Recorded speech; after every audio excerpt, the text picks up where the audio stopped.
and enjoy some beverages while we do this. We may have been enjoying beverages already today. That is a fact. What? So, we each have a koozie for our favorite team and one for our least favorite team. If your team won today, you get to use your favorite team's koozie. If they lost, well, you got to use the other koozie. I am a Bears fan. My Bears got trounced by the Lions. I have to use a Packers koozie. Womp womp.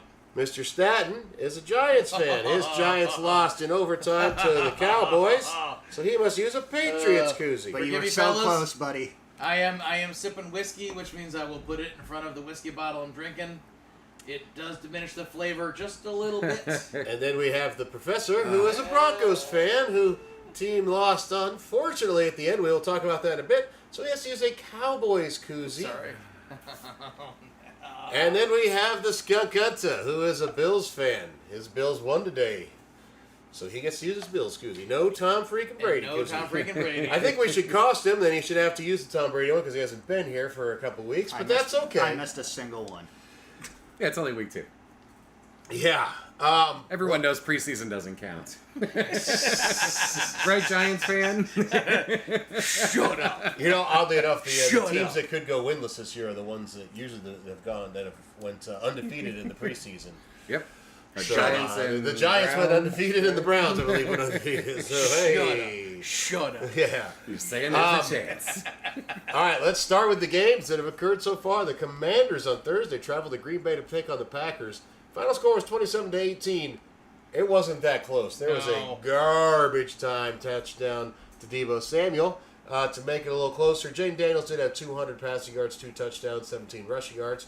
Bill Krosky Merritt, 17 rushing yards. Austin Eckler, also 17 rushing yards before a very unfortunate torn Achilles. His season is over, and at his age, I hate to say it, but maybe a career. Zach Ertz, 6 for 64 and a touchdown. Terry McLaurin, 5 for 48. Debo did have that touchdown off of 7 catches for 44 yards. And Bobby Wagner, the ageless, at 35, 11 tackles, 3 solo. For the Packers, Jordan Love, 292 passing yards, 2 touchdowns. Josh Jacobs, 84 rushing yards. Another rushing touchdown. I swear to God, he gets one every week. Kraft Singles, Yeah. tight end, 6 catches for 124 yards and a touchdown. Dontavian Wicks, 4 for 44. Romeo Dobbs, 3 for 28 and a touchdown. Adrian Cooper, linebacker, 10 tackles, 7 solo, half a sack. Very sad one also on the side of the Packers. Jaden Reed, an excellent wide receiver they have. Broke a collarbone catching what they thought was a touchdown on the night, but a penalty got it called back.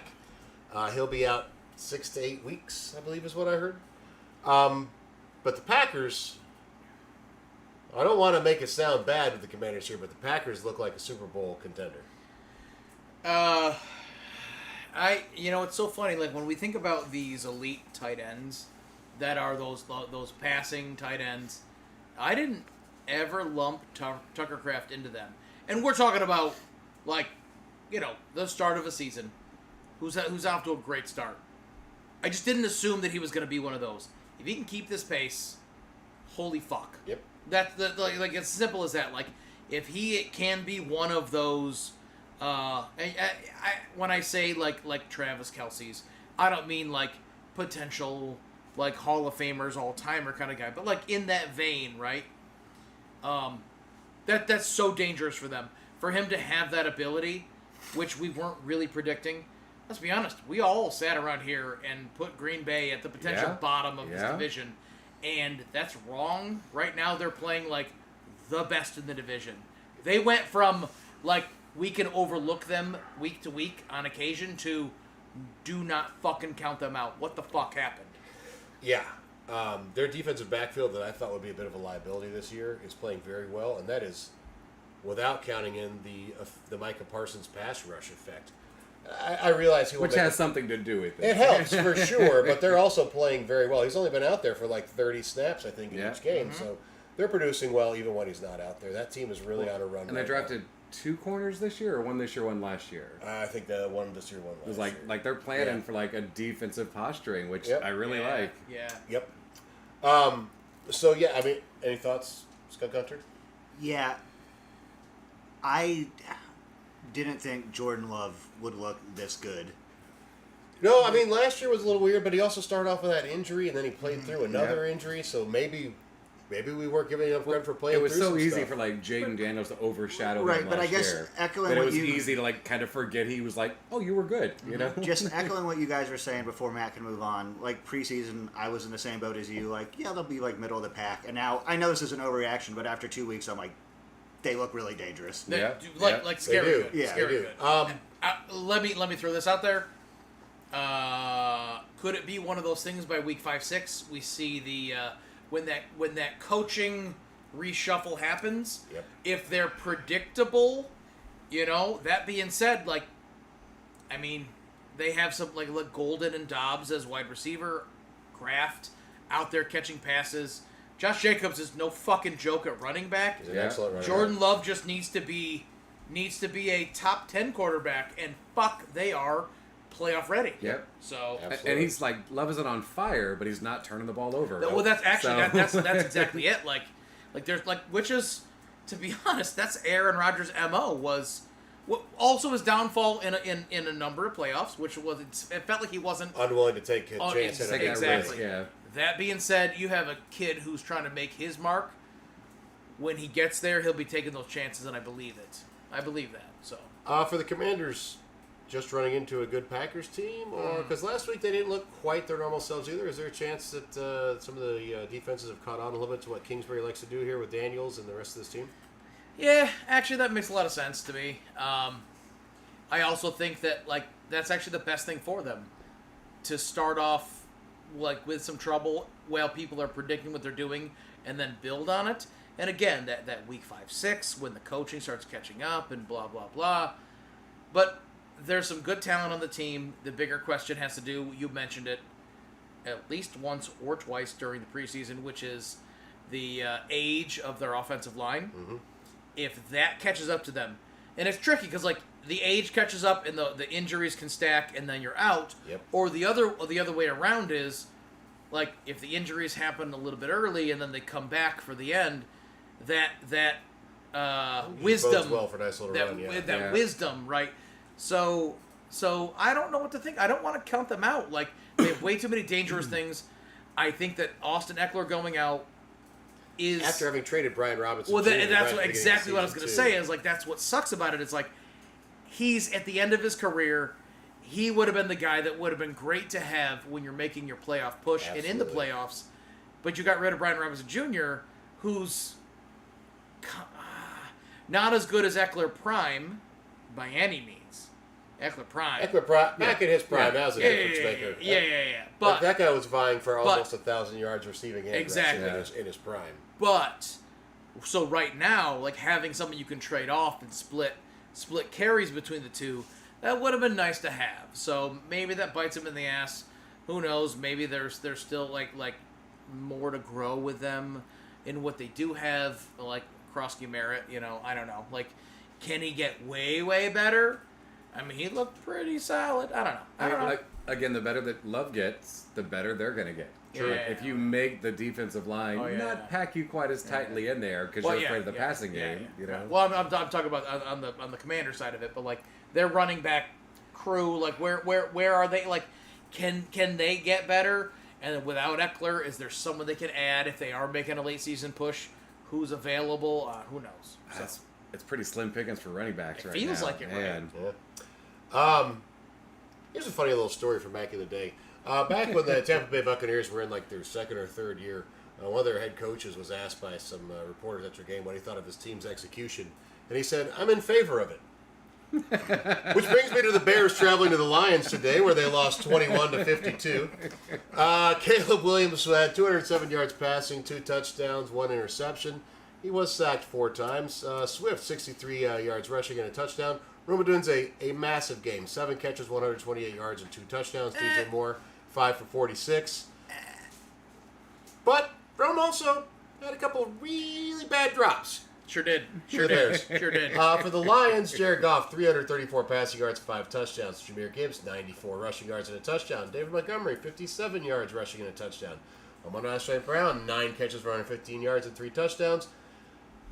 Jamison Williams, 2 catches, 108 yards and a touchdown. Brock Wright, 3 catches, 28 yards and a touchdown. And safety Brian Branch had 6 tackles, all of them solo, 1 sack. 2 tackles for loss, and a pass defended. That's a hell of a fucking game. We'll just talk about how bad the Bears did today, and then we're going to go over the Lions. Okay, well, hold on. Because the Bears discussion is much shorter. I'm going to jump in real quick. Is it though? There was this funny. It is. There's this funny internet thing that happened where initially it started with people trying to say that koalas are known to drop out of trees and they have long claws. You got to be careful because they'll scratch you and they're filled with chlamydia. And then it just turned into the concept of drop bears. You got to because like people like especially in America, they hear about all the dangerous shit in Australia and it's like everything will kill you. And then drop bears that drop out of trees to attack you. And it was not this widespread internet thing. It was just kind of one of those funny things about the whole drop bears out of Australia. And today, they were the Chicago drop bears. Mm-hmm. Holy fuck. Caleb Williams looked fine. I thought you were going to say Odunze has chlamydia. Well, he was under duress a lot, and he was having to move, but he was throwing passes that were catchable.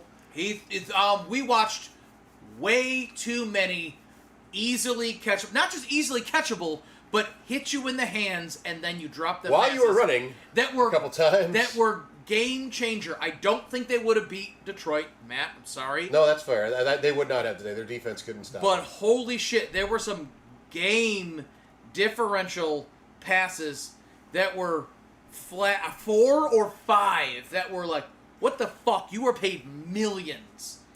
They hit you in the hands, you bobbled them, and sure, then a defender came through and hit you, but like, you had control, you might not have dropped that pass. In fact, there was 4 or 5 that 100% were shame on you. You have fucking butterfingers. Yeah. Bam. Like, yep. I'm not looking at the time of possession, but I'm guessing it was something like 40 to 20. It's pretty much, yeah. So for the Bears, this was an ugly fucking game. Brand new coaching staff, brand new offense, brand new defense. 60% of your offensive line is new. I probably should have considered this to be a much stronger possibility for the Bears at the beginning of the season. Hope springs eternal, and it fucking kills you. Mm-hmm. Well, after watching Detroit last week, though, you're like, we gotta have a chance. We got a chance. But all that was they got pissed. Yeah. Listen, for the Lions, they got everything going. Their defense had a pretty good game. Their pass rush was very good with Hutchinson. Their offense got everything clicking today. I think Goff finished I think he completed his last 16 passes. No. Something like that. But if you can't get a pass rush on him, he's a fucking machine. Yeah. That's always been the thing on him. If you get a pass rush, you can take him out of his game. If you don't, it could be a long day. So, listen, moving forward, the Lions, I think all of us have them in the playoffs. Yeah. Oh, yeah. Well, it's funny, like we definitely felt like they were taking a step back, and this is no change to that thought. Like, yes, they ran it up on the Bears, but the Bears are also literally the Bears are like 4 years ago Lions, where you're looking at them saying like they're putting the pieces in place and they're building this culture, and if it gets there, they have that ability. 4 years ago, talking about Dan Campbell, and it's like we love the fight they're building in them. I don't know that we're seeing that same fight and scrap, but it's hard to remember from 4 years ago Detroit, where we watched fight and scrap game to game to game. Was the first 2 games that same way 4 years ago, from where they found themselves? But it feels like their structure there. What Caleb Williams was throwing to, they were there a lot of times, or there were times where he was doing his fucking best, except for that one late interception. And the interception ended up being more of a punt. Yeah. In the end, it was a deep pass that he shouldn't have thrown. Yeah. But you know what? At the same time, I'm glad he threw it. You're a young quarterback. Well, you need to make mistakes. He should have thrown it a little more to the right, so it went out of bounds more. But yes. As far as the Lions go, I want to point out, like, Amon-Ra St. Brown didn't do much last week. Like, this is a guy that I think gets. I know he's made the Pro Bowl, but I feel like he gets forgotten about when they talk about the best receivers in the game. Yeah. And I know he runs a lot out of the slot, but holy shit, is he fucking good out of that position? Damn. Yeah. The Rams traveled to Tennessee to take on the Titans. They win 33-19. Matt Stafford had a nice game. 298 yards passing, 2 touchdowns, interception. Kyron Williams, 66 yards rushing. Blake Corum, 44 yards rushing and a touchdown. Michigan guy. And our pseudo almost connection because his cousin worked here at Sackett's. Did used to be here in Sackett's. Our buddy Joe. You know, we'd never met Blake. We never will meet Blake. But it's kind of nice to know that we got that little connection. Absolutely. That's great, yeah. Puka Nacua, 8 catches for 91 yards, and also had a jet sweep for 45 yards and a touchdown. Devontae Adams, 6 for 105 and a touchdown. And Byron Young, 5 tackles, 4 solo, 2 sacks. For the Titans, Cam Ward, 175 yards passing and the touchdown. That touchdown, I will say, was one of those ones that a rookie should know to never throw, but it worked. Scrambling to his right, threw back across his body across the field, and it landed into the end zone for a touchdown. To Ayo Manor, who had 4 catches for 56 yards and a touchdown. Tony Pollard had 92 yards rushing. Ridley, 3 catches for 57 yards. And Amani Hooker, 8 catches, 5 solo, 1 sack, 1 tackle for a loss. The Rams are a team that we pretty much all thought if Stafford was healthy would be vying for the NFC West this year. The Titans, while they have a lot of parts and they play hard, it's a rookie quarterback running behind a young offensive line with a bunch of young wide receivers, but a young defense that has some good players. But man, the Rams are the difference in this one. Their defensive line and the rest of that defense is so fucking good. And I mean, is this because they were playing Tennessee? Sure, when I say this, but like when you have Devontae Adams and Puka Nacua essentially both getting 100 yards, fucking hell. Yeah. You know what I mean? It's gonna be a long day for you. Hell yeah. Plus 100 rushing yards between the two main backs. Like. Yeah. Right. Well, and the 5 sacks against them didn't hurt either. Yeah, not at all. And you have Tyler. Again, that Rams defensive line is legit. Like, they don't need to bring a blitz. They have drafted enough early picks on the line. Do you think if Stafford wins a Super Bowl, then I don't think he will. Do you think he's done? He's already won a Super Bowl. No, like this year? like a walk-off Super Bowl. Do you think he's done regardless at the end of this season? I would give him maybe another year or two if he's. It depends how bad the back but, is, I think. Yeah. Like if he's still like playing through pain and using the fucking injections, then yeah. But I don't know. Like when you go out on top, that's fucking hard to make that choice. It's a good question, though. I think though. Yeah. I think he will get into the Hall of Fame. I think a nice playoff run locks up a first ballot for him. But it's got to be a deep run this year. Yeah. But I think he's Hall of Fame regardless. Yeah. The objective look at what he did with his numbers out of Detroit. Yeah. Quick follow-up. If he had not won a Super Bowl, do you guys think he would have gotten in? That makes it a lot closer. Depends on how good they were with the Rams when he didn't make it. Like, You know, with that being said, like Phillip Rivers, I think is a Hall of Famer. He never won a Super Bowl. If they could have built what they were doing in Detroit around him in these past couple of years, then I think like let's say Goff wasn't there and it was Stafford. Yeah. Well, then he'd be Phillip Rivers 2.0. Yeah. No. Yeah. But I still think there's Hall of Fame consideration. It takes longer to maybe sneak in at the last possible fucking second. I think it was still there, but like the Super Bowl locked it up for him. The question is it first ballot? I think there's a little like this season is what could lock a first ballot for him, but that's got to be a deep playoff run. But winning the Super Bowl so soon after leaving Detroit. Oh, like, the year after. Oh yeah, like that was the fucking problem, you know? Yeah, and we all knew it. Right. But like you don't know it 100% until you fucking make it happen. So exactly. Yeah, that's what told the story. That's what everyone's like. Yes, he's a Super Bowl quarterback. Is he first ballot? I think a deep playoff run locks a first ballot for him, but I think he's still will get in. The Jags went to Cincinnati and lost 31-27. Trevor Lawrence, 271 yards passing, 3 touchdowns, 2 interceptions. Travis Etienne, 71 yards rushing. Parker Washington, 5 catches for 76. De'Ami Brown, 5 for 57 and a touchdown. Brian Thomas Jr., 4 catches, 49. Bayshell Tootin, 42 yards rushing, plus 2 catches for 32 yards and a touchdown. And defensive end Trayvon Walker, 5 tackles, 3 solo, 1 sack, a tackle for a loss, and a pass defended.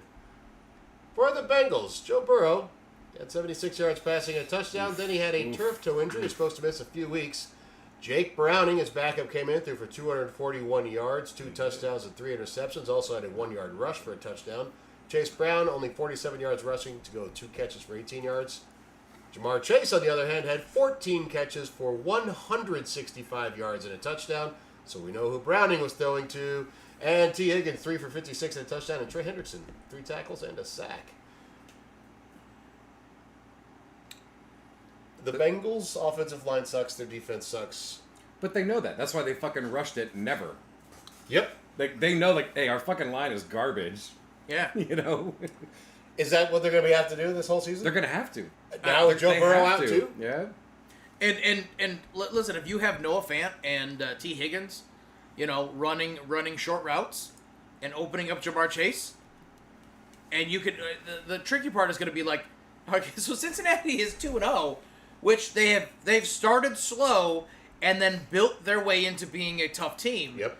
I hope this isn't this weird hex against them where like, and now that fucking Browning has got to like be at the helm for the next couple of games, especially with 2 touchdowns and 3 interceptions.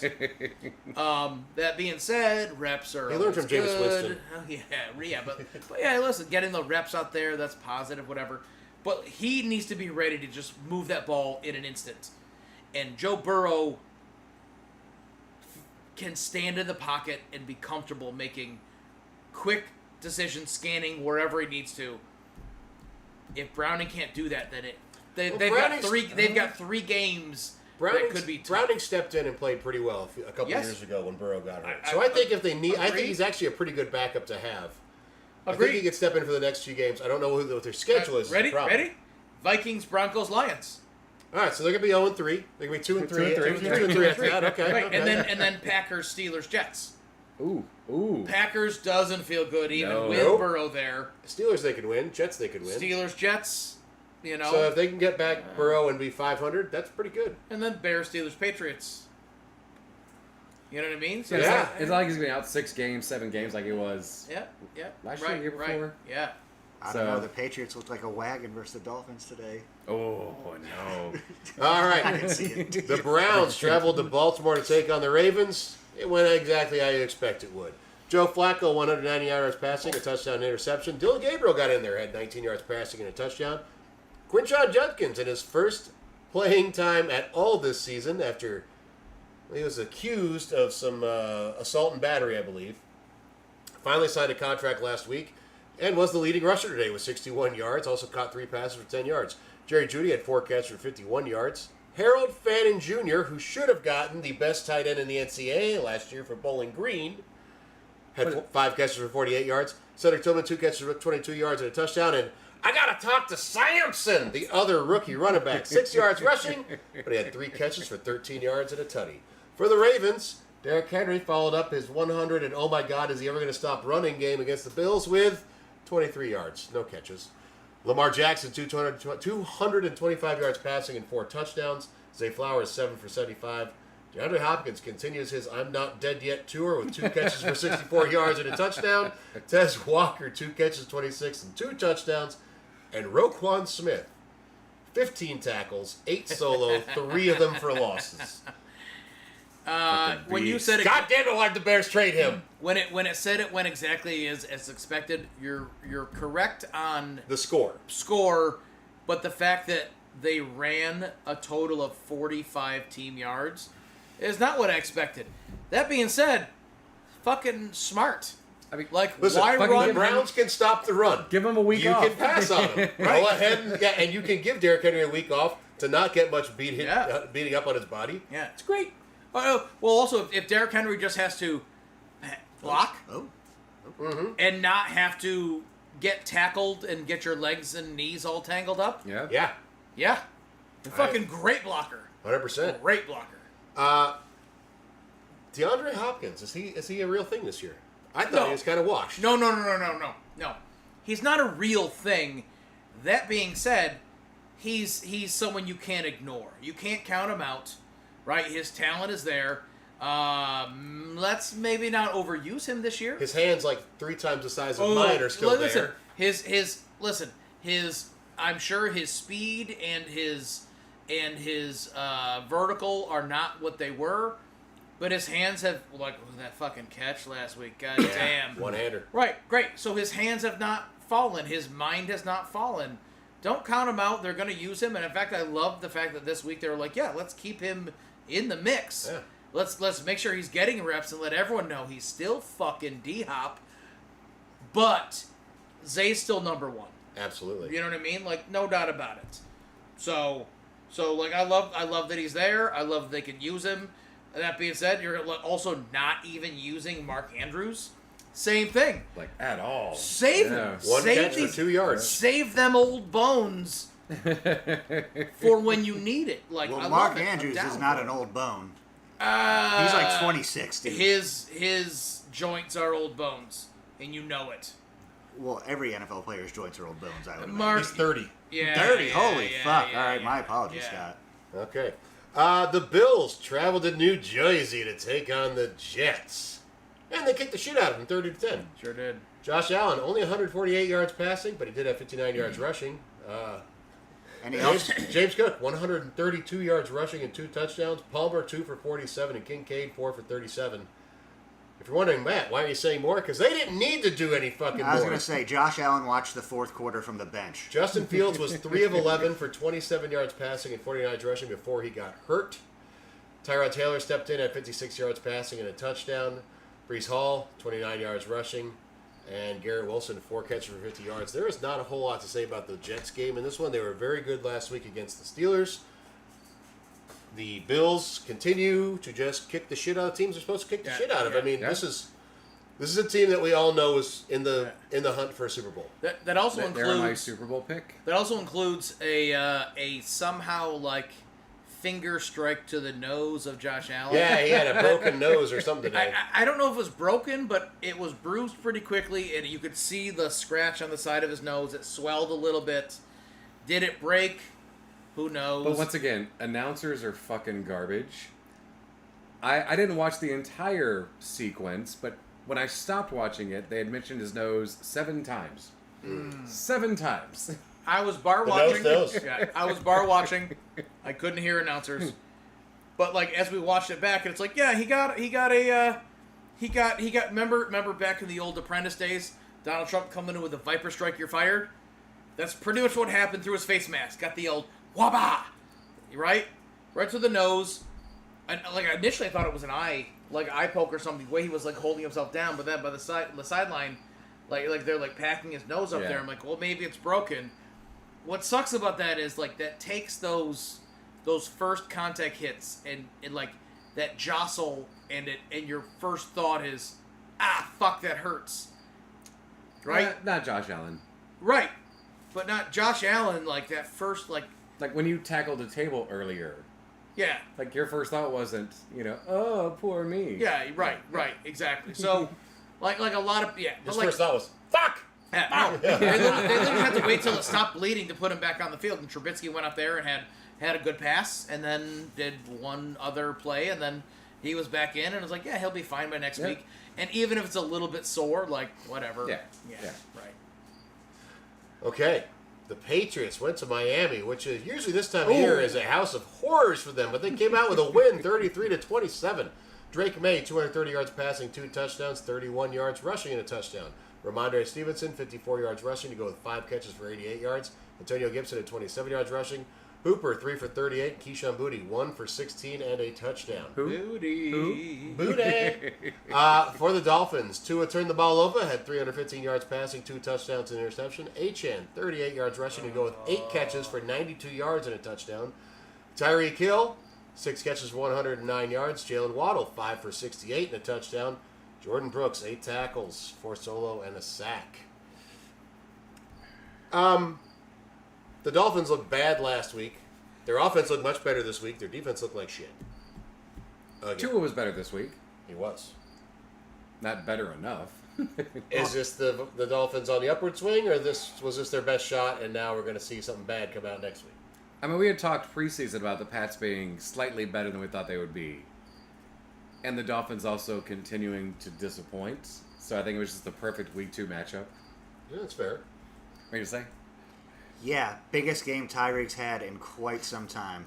Yeah, that was the first time Which over is 100 sad, yards yeah, since like 2 seasons ago, I think. Yeah. He's got to outrun those allegations. Because of the implications, baby. Exactly. Go ahead, Scott. I was going to say, like, this was not one of those brutal weather days in Miami. Nope. I mean, it wasn't like that 90 hot and wildly It's humid. been a light hurricane season. I'm sure the humidity was there and it was 80s, but it wasn't one of those. It was like one of those brutal, like, you're losing because of the heat. And you're And you're the opposing team on the sideline that's in the sun. Yeah. Sorry. Yeah. We happen to be watching the Atlanta Minnesota game right now, and we thought it was going to be a missed field goal for Atlanta, but snuck in. No, so it wasn't one of those. That being said, like, I didn't expect Miami to put up those kind of numbers, and more importantly, I didn't expect Tua to put up those kind of numbers against the Patriots. Not that I had the highest hopes for the Patriots. Well, they were without their best corner. But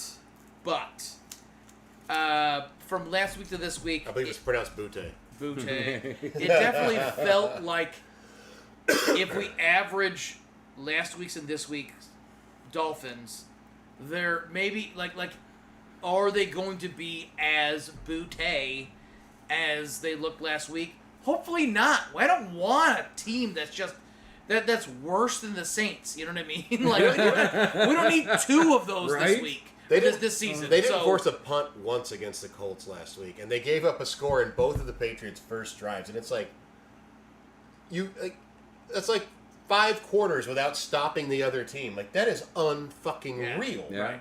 Even shitty teams get an occasional stop.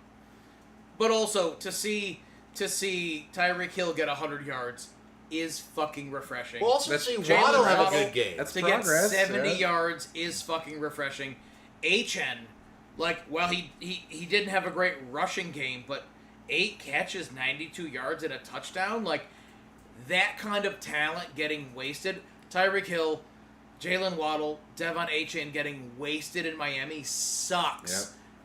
So, yes, it was a loss to the Patriots, but it was nice to see them actually play. Do I think that makes them better than I expected? A little.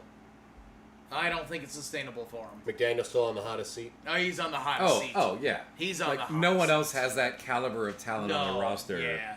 It is 0-2 and an ugly 0-2, you know? And not a first-time head coach. Yes. Like, you get 4 or 5 games if it's your first time. Yeah. I don't know if he makes it past 4. Like, maybe they're like, maybe you're the problem. I actually, to be honest, from last season, it started to feel that way. Like, all your trick plays... We know Tua is also the problem. Yes. But, you know... But it kind of felt like all of your trick plays, and as smart as you are, there's no one holding... When you're offensive coordinator, there was a coach who was saying, nah, I don't like that, Yeah. scale back. When you are just... You have unfettered access to whatever the fuck you want to do, and you think you're the smartest person in the room, and there's no one stopping you, and it's proving to be a problem, then it's your fault. Yeah. And minus the line, you have someone on almost every skill position that is at least top 15 in the NFL. Yes. You know? Except quarterback. Just wasting Except Except for quarterback. Okay. The 49ers traveled to New Orleans in a game that was set up to be a huge trap game the way everything happened with the injuries. You know, no Brock Purdy, no George Kittle, no Brandon Ayuk. Juwan Jennings came into this banged up. Mac Jones, though, 279 yards passing and 3 touchdowns. Christian McCaffrey, 55 yards rushing, 6 catches, 52 yards and a touchdown. Juwan Jennings, despite the injury, 5 catches for 89 and a touchdown. Ricky Pearsall, 4 for 56. Fred Warner had 11 tackles, 7 solo, and then Bosa, 9 tackles, 3 solo, and a sack. When 2 guys in your front 7 do have that kind of game, you are in a good spot. But for the Saints, who did lose 26-21, Spencer Rattler, 207 yards passing and 3 touchdowns. Kamara, 99 yards rushing with 6 catches for 21. Chris Olave, 6 for 54. Rashid Shaheed, 4 for 52 and a touchdown. Juwan Johnson, who is getting massive amounts of playing time at tight end for the Saints with their new offensive coordinator from the Eagles as their head coach now. Juwan Johnson, 5 for 49 and a touchdown. And then Carl Granderson, defensive end, 7 tackles, 5 solo, 2 sacks. Last year, the Saints looked like they were on fire in the first 2 weeks and then got obliterated continuously. The last 2 games, they played the 49ers well today with a lot of backups for the 49ers, admittedly. They also played the Cardinals very well last week. Are these the Saints' 2 good games, or are the 2 teams that we're talking about due to either backups playing or the team just not being very good? Not just the Saints' best chance to get some wins this season. I think they're seeing Miami be a fucking dumpster fire, and they're like, fuck, we might not be the worst. Hey, listen, I think the difference is you got Spencer Rattler, who still is probably barely holding on to a QB spot. Yeah. Which means he's going to be hopefully not rattled and is like trying to play his best. It isn't like it isn't in his mind like I could lose this spot, but like he's playing some good football. Alvin Kamara doing his fucking best to be an incredible running back near the end of his career. Like on his 40th birthday, no less. I mean, it's kind of like... in running back years. In running back years, goddamn. You know, and like you got Chris Olave out there. You got Rashid Shaheed. Yeah. Like these are good people out there. Listen, these are solid. These are solid wins for them. This better than I was expecting. I was expecting some. Did they blowouts. lose? Yes, but you know what? They can walk out with their heads held high. Yeah, sorry, I said solid wins. I should be solid games for them. Yeah. Better than I expected. Hey, and you know what? Like Miami had their players only meeting, and T.J. Watt went on. He might have been on with like Big Cat or whatever, and he was saying how like if a team is going to a players only meeting, there's never any positive. Like a players only meeting means you are on the downside and it's an issue, and you did that after week 1. That's a problem for Miami. Yep. The Saints are not there, right? Like nope. They're like we know who we are. We know that we are in cap space hell still. We're here to fight. Like Chris Olave, we've talked about his concussions. He's a great wide receiver. Oh no, when healthy, he's fantastic. Exactly. Rashid Shaheed, I like him Burner. a lot. I like him a lot. You know. And Jawan Johnson at tight end he was a wide receiver that put on so much muscle he became a tight end. Yeah, right. Like, so this is not your normal. If they can disrupt 2 decent teams that add some fun to the season, let's fucking do that, yes. right? Let's fucking do that. Well, and on the other side of this, though, the 49ers, like, all right, yeah, so they only won by 5, but backup quarterback, backup tight end. I believe Trent Williams was even questionable for this game. I don't know if he ended up playing, but a banged up left tackle also, like, they still came out with a win. And 279-3, it's pretty good for your backup quarterback who really fell off a fucking cliff in New England. Actually, if you're Mac Jones, I bet you're fucking pumped as shit. Oh, that might have been your best game of your career. Playing under Kyle Shanahan? That's not true. He had some solid his rookie times. year, he had some very good games. He had some solid times. Yep. In but New yeah, England, Kyle Shanahan, Sam Darnold effect. Yep. He's probably hoping for the same thing. Love it, yeah. Sorry, Scotty. Oh, yeah. The Giants traveled to Dallas, and they gave Mary Moan's Cowboys everything they could fucking handle for fucking 4 and more quarters. The Giants lost 37-40 in overtime. Russell Wilson, 450 yards passing, 3 touchdowns, and interception to go 23 yards rushing. Cam Scatteraboo led them in rushing with 45 yards and a touchdown. Also had 2 catches for 14 yards. Malik Neighbors, 9 catches, 167 yards and 2 touchdowns. Wan'Dale Robinson, 8 catches for 142 yards and a touchdown. Right. Yeah. And Slayton, 61 yards. Slayton being in the exact position he should be as a third wide receiver, in my opinion. Oh, yeah. Agreed. For the Cowboys, Dak Prescott, 361 yards passing, 2 touchdowns, interception. Javonte Williams continues his weekend at Bernie's in Dallas, 97 yards and a touchdown. Miles Sanders, 15 and a touchdown. CeeDee Lamb, 9 for 112. Jake Ferguson, 9 for 78. George Pickens, 5 for 68 and a touchdown. Turpin, 4 for 47 and a touchdown. I'm not going to go into any defensive statistics because a bunch of safeties and corners led their teams in tackles with this because no one was stopping anyone. Scotty, you watched this entire game. You are a Giants fan. Yeah. I give you the floor. Yeah. So one, I'd like to say that it is painful for me to cheer for Russell Wilson. So I'm going to take the whole... the old Washington football team and say, go QB1. Go Giants QB1. Go Giants QB1. I actually think, like, with all the positive that I saw with that passing game, when we've talked about like how like their offensive line like is a bit of a sieve, and that speaks to the where the defense is right now with the Cowboys. If you're letting Russell Wilson get 400 passing yards, right?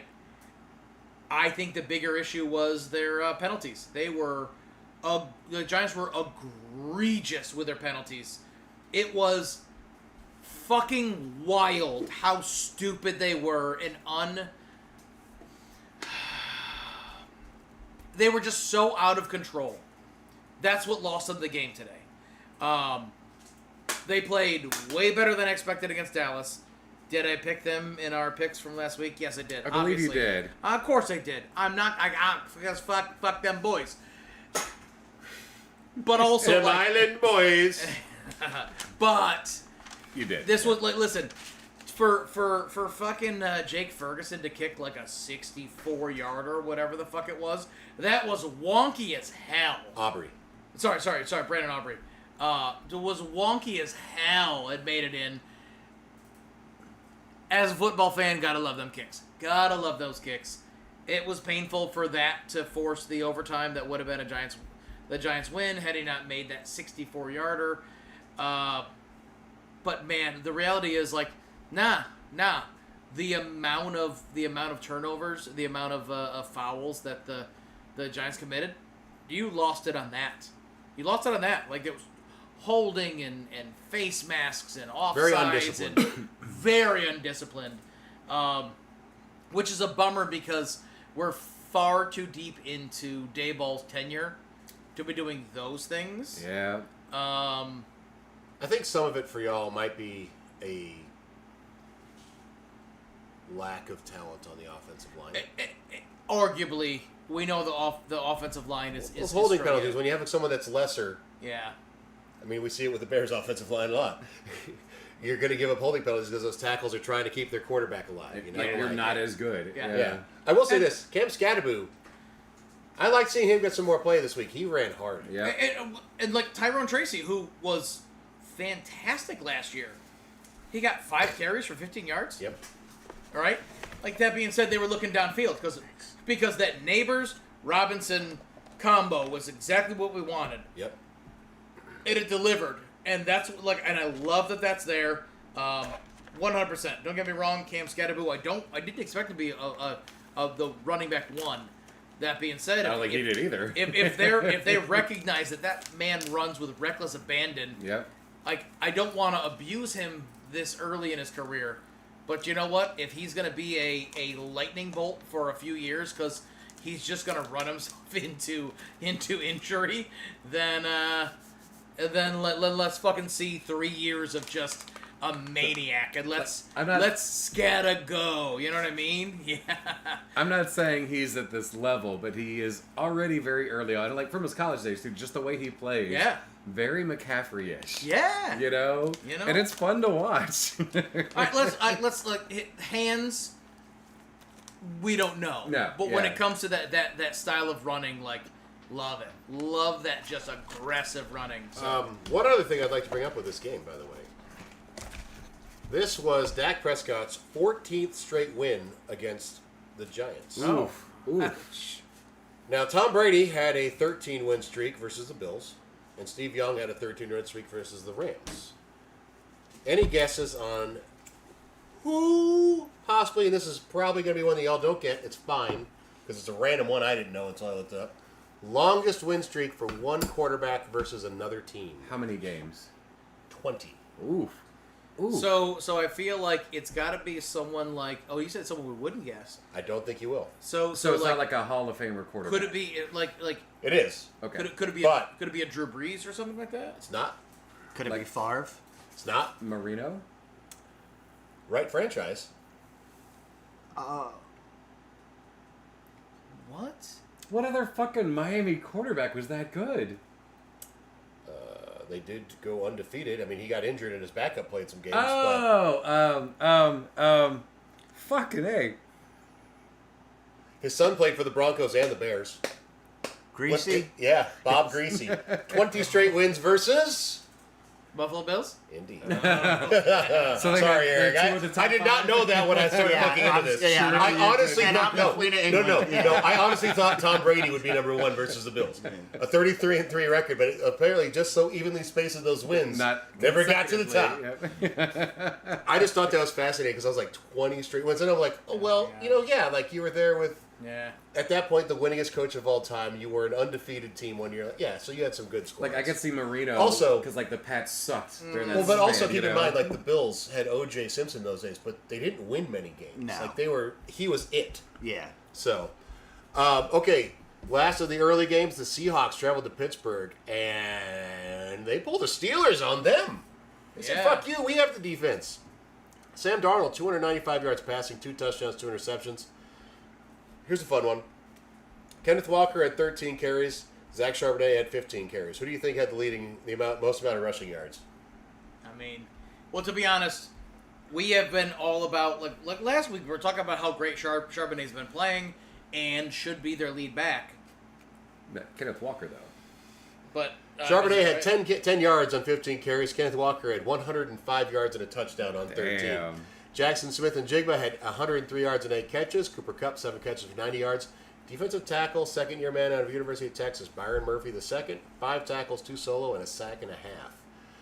For the Steelers, Aaron Rodgers came back down to earth. 203 yards passing, 1 touchdown, 2 interceptions. Jalen Warner, 48 yards rushing, also had 86 yards receiving on 4 catches. Got ugly after that. Pat Freiermuth, 3 for 31. Jonnu Smith, 4 for 27. And DK Metcalf, 3 for 20 and a touchdown. Linebacker Peyton Wilson, 10 tackles, 8 solo, 1 sack. The Seahawks defense is for real. Yay or nay? Apparently so. I mean, unless Week 1 Steelers was a fluke. I was gonna say I'm not ready to commit to that because I don't really know what Aaron Rodgers is gonna do. Because we're shut down the 49ers pretty well.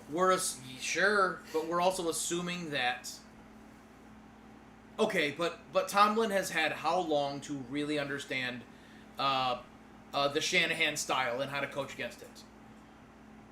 I don't know, 19 or so years. Exactly. Right. So, and I'm not how saying long has been the head coach of the Steelers since we were born. and a Shanahan style. Since you were born. And a Shanahan style offense is longer than that. You can study that. Yeah. I'm saying that when you execute it, it is impressive.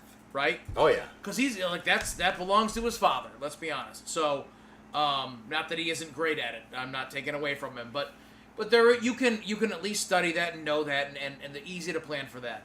That being said, it looks like the Steelers are going to live and die by the sword that is Aaron Rodgers, and Aaron Rodgers going 18 for 33 makes you happy. It makes me happy. Oh no. I cry tears of joy hearing those numbers for Aaron Rodgers. But that is very rare for him. 1 touchdown, 2 interceptions. You don't see that from him very often. No, you don't. And yeah, sure, he has DK Metcalf, but And who? Calvin Austin? I'm not talking shit on Freiermuth or Jonnu Smith. Yeah, sure. Jalen Warren was his number 1 receiver today, but But I mean, was the Seattle secondary that fucking good? Maybe. The best receivers on their squad can only get 4 fucking catches. So I don't remember the name of the cornerback they took 2 years ago in the first round, but he should be doing pretty well right now. And they also have that guy they took out of UTSA 3 years ago at corner who is playing very well. So yes, they do have the defense. They also have, I believe his name is Mike McDonald, the head coach, who was the defensive coordinator for the Ravens until 2 years ago. That defense, if they play the way he coaches them, that defense is going to be good. I think. What? What's so funny, Brian? Safety for Seattle number 8, Kobe Bryant. Oh! Stay away from helicopters, sir.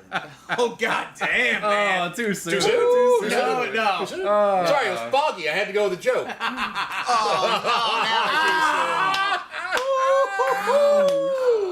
Ouch. Yes!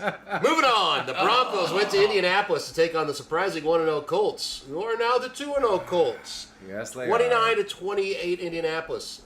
Bo Picks had 206 yards passing, 3 touchdowns, 1 interceptions. One-leg Dobbins, Did you 76 fucking call him Bo yards. Picks, you son of a bitch? I heard that this week. I thought it was hilarious. Yeah. He ran that past me, and I okayed it, brother. I'm not going to lie on that one. J.K. Dobbins, 76 yards rushing and a touchdown. Troy Franklin looking like he might actually not be a wasted draft pick. 8 catches, 89 yards and a touchdown. Marvin Mims, 2 for 24 and a touchdown. Troutman, 3 catches, 10 yards and a touchdown. Patrick Surtain, 11 tackles, 9 solo. If you're wondering, man, I think you're forgetting Courtland Sutton. No, I'm not. The Broncos forgot about him the whole game. He had 1 catch. 1 catch. For the Colts, Daniel Jones continues to play good football for them. 316 yards passing and a touchdown. Jonathan Taylor helped him out a lot today, though. 165 yards rushing to go with 2 catches for 50 yards and a touchdown. Tyler Warren, the rookie tight end, 4 catches for 79. Alec Pierce, 4 for 68. Josh Downs, 6 for 51. Pittman did not do a lot because he had Patrick Surtain all over his ass. This game should have been 28-26 win for the Broncos. The Colts attempted a 60-yard field goal at the very end of the game, and it missed wide right. Kicker Spencer Schrader, second-year kicker, shanked it. Unfortunately, there's a penalty for leverage in the NFL where you cannot push down on the center, and you certainly can't do it to try to jump in the air. It's a 15-yard penalty. It became a 45-yard field goal attempt after that. Schrader knocked it right through. Colts walk off 29-28. Brian, you are a Broncos fan. This loss rough, just like Scotty's today. So I'll now give you the floor to talk about your team. The worst part about this was I was walking my dogs at the end of the game, and I was on my phone looking at the box scores, and it said Broncos 28-26, end of the 4th. And I'm like, do you mean final score? Why does it say end of the 4th? Mm-hmm. And so I missed the whole fucking Hail Mary kick. Mm-hmm. I missed the goddamn penalty. They gave him 15 fucking yards. And then I missed the fucking field goal. So that was the worst part. Luckily, your dogs are fucking adorable. They are. You know, I'm not gonna lie. It's not their fault. No, you know. No. Colts are fucking good. Man. I mean, I never thought that another quarterback leaving fucking New Jersey was gonna flourish in Indianapolis. You know, but like, what the fuck? You know. You guys heard me for years say Daniel Jones is not the problem. The offensive line is the problem. I don't think that he deserved the $40 million per year. $25 million a year and then pay Barkley? 30? 15? Pay Barkley? Just pay it there. You got 40 right there. Especially because that was the 1 year that all of a sudden there was the 2-year period where running backs were like getting shafted, and then it was like, no, let's not forget that they win you games, and now the running back market is back to where it's still underpaid, to be honest. They're still like the ones that are up and coming are still only getting 15. It's still a ripoff, but I understand. Whatever. I'm not gonna get into that right now, but man, like Daniel Jones is accurate. He is athletic. He had a couple years in the fucking frying pan, dancing around on the fire. And when you give him a little more time, and it's like, oh shit, like 1 extra second? Yeah. Wow, this is what I can do with some downfield targets? Let me ask you a question about Daniel Jones and the off-field issue that I'm curious about. I don't know this off-field issue. It's not necessarily... Okay, let me ask the question, then you'll understand. Okay. New York, media fucking central of the United States. True. Let's be honest here. He catches grief after every game for anything he did. Sure. Indianapolis? Not so much. Not so much. Like, do you think in some ways he feels a little more free also and a little bit less pressure because of the lack of that media presence? So the media presence I think is real. I also think that when you move teams, how you react to that shift, you can. It seems to be there's rarely a time that you see people stay the same. They either go up in a noticeable way or down in a noticeable way. It's rarely a parallel. Right? Yeah. And some of that has to do with the media, could be a part of it. Coaching is also a big part of it, right? Where you land. We've talked very highly about Shane Steichen. True. He has been in our mouth for years That's what she said. You're welcome, Eric. Yeah. I'm teeing you up, man. I don't know why you're not here for it. We will literally get it out. That's what she said. So, but like Shane Steichen, and especially he's a bit of a quarterback whisperer. He is. So if he looks at someone like Daniel Jones and is like, all right, like not only did you earn your spot over someone who's supposed to be our franchise quarterback, but it's not like he wasn't a nobody. He was the top pick for the Giants. Yeah. The Giants saw something in him. And he didn't get hurt, so he is outperforming in these two games what anyone expected. Oh, 100%. That being said, 5-6 games in, the coaching, the tape is out there, blah, blah, blah. But you know what? Like, at some point, he's just going to get comfortable out there. He's got the right targets for him. He's got the right time. That's the scary part right now about Daniel Jones. Yes. Is like, he doesn't have a receiver. There's no fucking A-listers in his entire fucking squad. He's like, I think Michael Pittman throw the ball is an underrated player. Oh, yeah. Now, today he didn't do much again. Surtain. Yeah. Defensive Player of the Year. But, like, you take care of the best corner in the NFL, yeah, and you spread it around 7 other fucking dudes, like, that's the fucking way to win a football game. And you have Jonathan Taylor. Yeah. Who, by the way, is no longer has to, like, walk into every game saying, if I don't carry this team, we're done. And by the way, everyone knows it, and you're only getting 60 yards like you did last year. If I don't get 180 yards and 4 tutties, we're going to lose. Right? So, I think the Colts have it in them to be way scarier than we expected from the very beginning. I think the Colts for this one, going back to the Broncos, it's because the Broncos still do not have a legitimate running game. And if they can also shut down Cortland Sutton... And we don't have a fucking real running game. Right. Perfect fucking recipe for disaster. Yeah. Ball. Also, just real quick about the New York media narrative. I think, like, Daniel Jones obviously probably gets recognized in Indy, but I think he can go to, like, Slop Steakhouse for dinner and not have cameras in his face 24/7. Yep. Whereas in New York, you know what? It's not funny a because paparazzi in Indy. you'll They're both hear wearing that. the Matt helmets. Oh, yeah. I like that. Love. I love Matt Helm. Welcome to Fashion Week 2 of the NFL, brought to you by Matty Facts. The Helmets, Patrick Matty Facts. Mahomes and Travis Kelce have both talked about how in Kansas City they can go out to eat and they are respected. Yeah. And their privacy, their time is respected. That city loves their fucking team. And these are two of the biggest fucking names. Yeah, they can. Right? Like, I've actually heard about it. Like Patrick Mahomes going out for dinner with his wife. No one bothers him. Gets up and at the end, he's like, turns to the entire restaurant and says, "I just want to say thank you. We really enjoy being able to enjoy ourselves, and I bought all your dinner." Yeah. But if you're even if you're in Jersey, if you're not in fucking New York City, you're in Jersey. Like, you're still like you go to a restaurant, and there might be 20 diehard Giants fans and 200 fucking tourists that don't give a fuck about you trying to have a meal. The diehard fans, they're probably gonna leave your ass alone, but you can't escape the 200 fucking tourists in that place. You're right. Guys, I hate to do this, but I need to interrupt with some breaking news. Just came across. Joe Burrow is feared to have suffered a grade 3 turf toe injury that would require surgery and put him out at least 3 months. Oh, shit. So that is big. Well... Wait, this isn't per Adam Schefter, right? This is a that was real per source. Adam Schefter. Nah, see, I never fucking trust that dude. Well, you should. He's wrong half the fucking time. He's right half the time, too. Well, that's what happened. The Panthers traveled to Arizona to take on the Cardinals, and they lost 27-22. Bryce Young, 328 yards passing, 3 touchdowns, interception. Chuba Hubbard, 38 yards rushing to go with 5 catches for 39 and a touchdown. Ted McMillan, 6 for 100. Jatavian Sanders, 7 for 54. Hunter Renfrow. Guess his daughter decided not to hang up on the GM today. 7 catches for 48 yards and 2 touchdowns.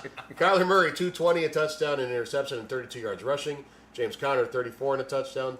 Trey McBride, 6 for 78. Higgins, 2 for 45. Marvin Harrison Jr., very quiet game, 2 for 27. The Panthers actually made this a game. It was 27-9 at one point, and the Panthers managed to come back. This is 2 weeks in a row where the Cardinals started strong against a team that is not supposed to be very good this year and then struggled to finish it. Are the Cardinals going to be in real bad shape in the NFC West this year? I'll tell you what. I've been really excited the past couple of years about the spiciness that the Cardinals have played. Yeah. In their losses, in their struggles, they played hard. Yep.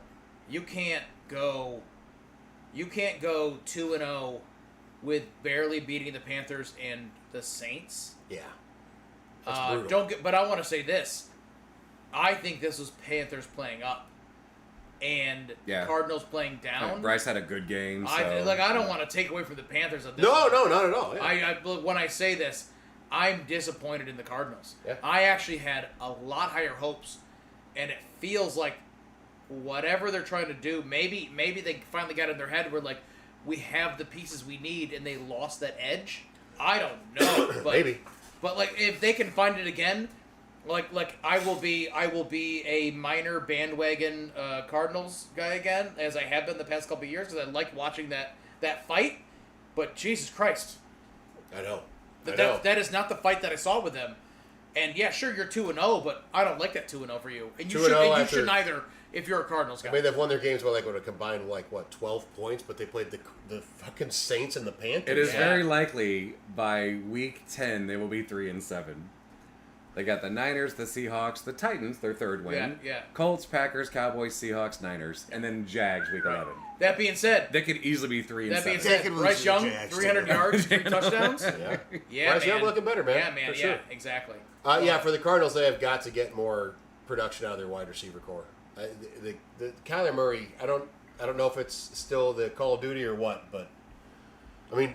No, the new one hasn't come out yet. Borderlands 4 came out Friday, so I don't know how much time he spent playing that over the weekend instead of studying. But I mean, when your tight end is your best fucking receiver, and not and just he is a very good tight end. The best, he's a great fucking tight end. But like, I'm not saying D-Hop was the answer, but like, you need a D-Hop like fucking whatever guy, you're doing with Marvin Harrison, you're doing it wrong. Yeah. Yes. The man, and they seemed better last year than just 2 games this year. But the connection between them. But James Conner has good hands. Like. That I love that combo. Use that when you have a tight end with hands and a good blocker. Yep. You have a really good running back with hands. Who did nothing this game though. We assume that Marvin Harrison Jr. has everything in his ability to be a fantastic wide receiver. That trio normally translates, and Kyler Murray has it in him to be a good core. His scramble is fantastic. Did they lose a center or something? I don't know.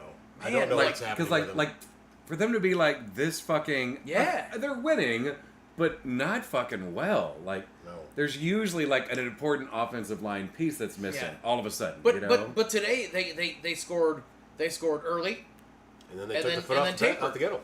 And then tapered. Yeah, right. So like that's not how you fucking dominate. No.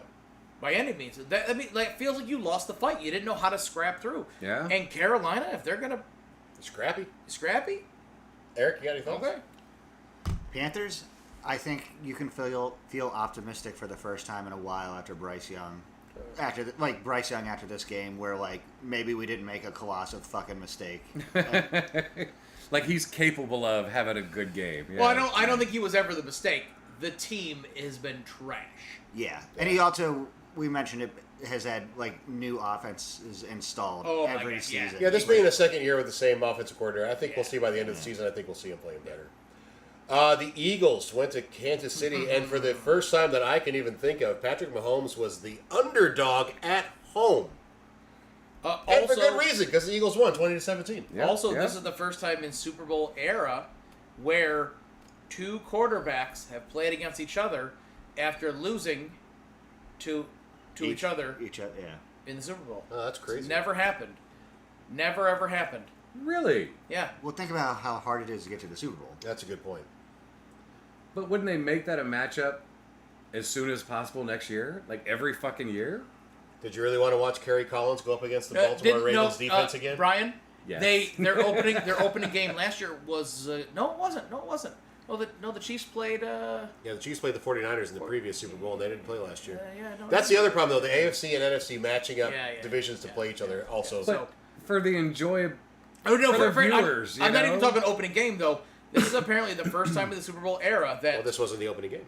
No, this is the first time in the Super Bowl era that you've seen a rematch. That there's been a rematch of quarterbacks. Where each one of them has won a Super Bowl versus the other. Exactly. Yes. Yeah. Oh. And that would be really hard to... Yeah, you would have needed Tom yeah. Brady to have beaten the Giants in the second matchup or Right. the first one, Right. and then have them play in another game for him and Eli. It's so great they didn't. I know, right? For the Eagles and the Chiefs, though, it's 27-17 Eagles. Jalen Hurts, only 101 yards passing, but he had 15 yards rushing to go the touchdown on a tush push. Saquon Barkley, 88 yards rushing, a touchdown.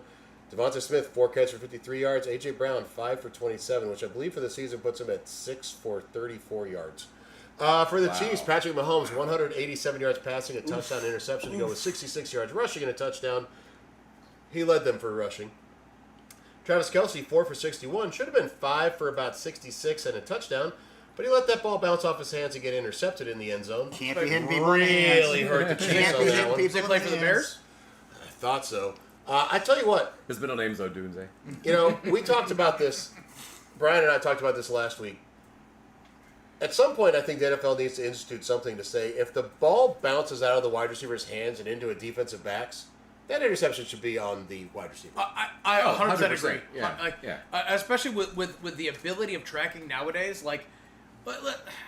I mean, it's tough to change stats because you want how do you go back retroactively and adjust? You have to those start things? at some point. Right. That being said, you could also maybe start attributing like drops. You know, it was an interception, but also a wide receiver got an interception. Yeah. I don't know what the right thing is. Maybe it's a half for each one, I don't or know. you know. I don't know. There's enough AI out there to go back through and look through games and be like, let's retroactively figure this shit They out. could watch every game for the last 30 seasons, and they'd spit out the answer in 5 minutes. I do want to say this though, Chiefs without their two projected wide receiver 1 and 2, Still producing well. and their defense is no joke. Yeah, Tyquan Thornton was open for a couple deep passes today and got missed by Mahomes, although he did end up getting one for 50 yards or so for a touchdown. Also, Matt, I don't know if you saw this, but Mahomes airballed one on a wide open receiver that would have been a Tyquan touchdown. Thornton. Okay. Yeah. It was the same drive that he ended up hitting Thornton for a 50-yarder. But yeah, same guy, wide open. Would have been like an 80-yard touchdown. I thought he didn't miss those. It used to not. Yeah, it's weird how that happens. All right, well, that is all the games this week, which brings us to Scotty Stats. Actually, hold on one second. I gave the floor to everyone else for their team today. Eric, any thoughts on the Bills? Less fireworks than honestly, what I'd expected. It's the Jets. Control the clock. Don't make Josh Allen do superhero shenanigans after the Ravens. I have no problem with doing worse in fantasy because he sat on the fourth quarter, on the bench on the fourth quarter. Build that early lead and just maintain. Yeah, and just chill. And after such a high emotion game last week, I think this is what they needed. Fair. That makes sense. Yeah. All right. You can't have a heart attack every fucking week. Yeah. And without further ado, it's time for the NFL. The NFL, because sports does happen outside of professional football, and No, it doesn't. And we're here to talk about. You a liar! We're here to talk about what I think might be somewhat relevant, but probably isn't. While I prepare, I'm going to pour myself another little sip. Same thing I had last week. This is a little Bardside Bourbon Company. Only a little more of that. This is their one of their wheated bourbons. This is the lower percentage of the wheated bourbons. The white label, their beige label is a little higher wheated percentage. Bardside Bourbon Company, which is absolutely delicious whiskey. They are not a sponsor, But they could be. All right. I didn't say it last week. My only wheated bourbon that I'm like, I would buy that. Yeah, right on. I mean, listen, Steve Nally is the master distiller, is currently in the Kentucky Bourbon Hall of Fame. You would know him from Maker's Mark, no big deal, whatever. He's over top of Bardside Bourbon Company in Green River, and I've met him personally along with his incredible wife Donna, who is also in the Kentucky Bourbon Hall of Fame. What about their dog? I have not met their dog. Oh. His name's Jameson. Anyways, But it's spelled differently. if we're gonna get into NFL, I want to talk about the NBA, even though there is no games happening. The Hall of Fame took place. Awesome. Right? Who got inducted? Wait, did it fucking really? Yeah, sure It was did. totally off my radar. Absolutely. Yeah. Absolutely. Oh, wow. I think it's off everyone's radar. Wow. Yeah. On the so NBA Hall of Fame, of course, it also includes not just on the men's side. It also includes the women's side. It includes coaches, referees. I did not capture the referee because I'm sorry. Stop it. Anyways, Dwight Howard and Carmelo Anthony officially in the Hall of Fame. That is no surprise. Yeah. Two players that is not a shock at all. But along with two obvious ones that we like that we're well aware of because they're on the men's side of things and the women's side of things. Sue Bird, UConn standout. She was a #1 pick, 20-year career with the Seattle Storm. Like I've heard of her. If you don't know Sue, she was Sue an Bird, excellent player. Yeah, absolutely, 100%. Ben Wallace. Maya Moore, also UConn, also a #1 pick. She was a rock star on the Lynx. Sylvia Fowles, she was LSU. She was a #2 pick.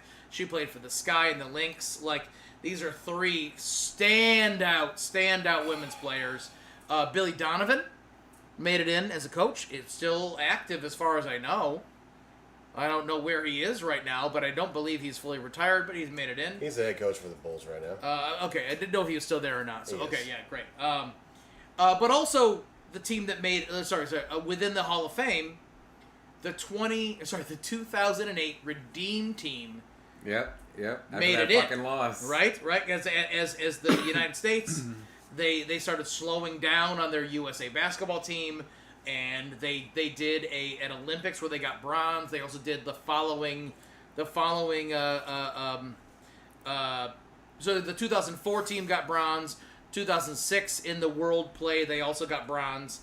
So then the Redeem team came back. You might know players like Carlos Boozer. If you don't, he's an absolute brawler. Both of his kids, by the way, are one of them was like a top 3 pick coming into the season, go to Duke. No idea. And then the twin brother, also going into Duke, he was like a top 25 pick. One of them is the exact same size or shape as Carlos Boozer. He's like a 6'8", like 240-pound motherfucker. The other twin is more like a guard, but still going to Duke, no doubt about it. Jason Kidd's on that team. Deron Williams, Michael Reed, Dwayne Wade, Kobe Bryant, Dwight Howard, Chris Bosh, Tayshaun Prince, Carmelo Anthony, right? Some great players out there. Carmelo Anthony and Dwight Howard both making officially Hall of Fame, but also now currently with Yellow Jackets and active players because they're Redeem Team, Chris Paul and LeBron James. Hey, I found out a fact about The only 2 active players that have gotten gold jackets to the Hall of Fame. That's cool. It is yet to ever happen. I found out a fact about That being said, when you watch the video, both LeBron James and Chris Paul putting the jackets on, very hesitant. They weren't loving it. No, Really? LeBron was loving it. No. You know why? Because they're getting the gold jackets for their play through the Olympics, where they both know, like, this doesn't feel like a full gold jacket. Good. You know what I mean? Like, and I actually really respected that. Yeah. Eric, pump the brakes. I'm not trying to go on a LeBron rant. I actually really like that they're both like, we have to put because they are both Oh, Hall I of agree Famers. with what you just said. They are both Hall of Famers, but I really like that it was like, they're putting these on as active players, and it's like, this doesn't feel right, and I actually really appreciated that. I'd rather get it 5 years Oh, after. because Chris Bosh, Jason Kidd, and Dwayne Wade were already members. Okay, yeah. Right. We're like Carlos Boozer. You know what I mean? Like, that's the only gold jacket he's gonna get. Yeah. Yeah. You know what I mean? Like, Michael Redd, Deron Williams, you know? Like, yeah, you know? I learned a fact about the NBA Hall of Fame this week that I found fascinating. Can you name the only undrafted player to make the Hall of Fame in the NBA? No. Did they play in our fucking lifetime? Yes. Okay. No. Otto Graham. Not the NBA. No. Defensive Player of the Year multiple times? For the Bulls? Dennis Nope. Rodman? Well, he played for the Bulls. He was not Defensive Player of the Year for them. He was only there for like a year or 2. No. Give me a position. Power forward / center. Horace Grant? No. No, yeah, he was drafted. Oh, no, power forward. Pistons. Yeah, he was a Pistons. Wait, what? No. Ben Wallace. He was undrafted? Yes, and cut twice. What? Yeah. Well, wait, did he not go to college? He went to a college. He just was undrafted. Holy Okay. shit! Wow. All right. Yeah, I never would have guessed. Talk that. about a guy who earned his keep, Yeah. too. Like, I don't think he Yeah. averaged more than, like, 6 points a game in a season. Just absolute Wow. stud. Yeah, I heard that on PTI this week, and I was like, what? How the fuck was that man undrafted? And then also, Wilbon's like, why'd the Wizards cut him? And it's an excellent question. All right. Well, I do want to go back to something Scott said at the beginning of his segment about the 2018 being inducted. Is the new inductees. You said like, the refs, blah blah blah blah blah. So I didn't realize that had already happened, but then I looked it up, and the referee that is inducted now into the NBA Hall of Fame is Danny Crawford. Which, if you ask almost anyone who watched the Western Conference anything, is the worst referee on the face of the planet. You know what? And He has made so many entire playoff series shift based on his shitty fucking calls. You know what, Brian? It's god awful. I did zero looking into him. It was really more a reaction of like, I don't want to talk about referees getting into the Hall of Fame. I'm not saying they don't deserve it based on what they've done or the time. I think there are some the that should be time in they've there, committed. Like at the same time, like I don't know how to personally understand a good ref versus a non-good ref. And I'm not saying they don't deserve it, but like they don't deserve me talking about them if I don't understand their contribution. That being said, if you're saying that like what you watched as a Spurs fan, and if they're not producing like that's got to be fucking annoying as shit. But he would get tapped to ref NBA Finals games, and he had a fucking record. Like, you know, I'm not gonna look it up right now. Of like, that was some awful officiating. You changed that entire series based on your officiating. Oh, that's right. He was being not indicted. He was being carefully watched like 3 fucking times by other teams. You know, it was like nothing was ever proven that he was doing things to make a team win or lose, but every fucking thing was there. Yeah. Like, he is the one referee that should not be in the NBA Hall of Fame, because I should know any fucking referee's names. Nope. I fucking know Danny Crawford's name. Anybody that watches the Spurs or the Astros, the Rockets, they fucking know Danny Crawford's name, because he did everything possible to make a Western Conference team not fucking win. You know, this is a weird, non-relevant thing, but my father-in-law was a long-time coach for football and baseball, but he was also a long-time referee for basketball. I know that. It was also a long-time coach for girls basketball, but like he was a referee. He was a great referee for basketball, and he was really, really good friends with we, you know, where we live here in Sackets Harbor. It's a very, very small school, but like a good basketball program. Is that why they won the state championship? And oh, Brian, how dare you? But he was really good friends with the basketball coach for a long time. And there were teams that would say, no, he is blacklisted when we're playing Sackets Harbor. We will not, because we don't believe it.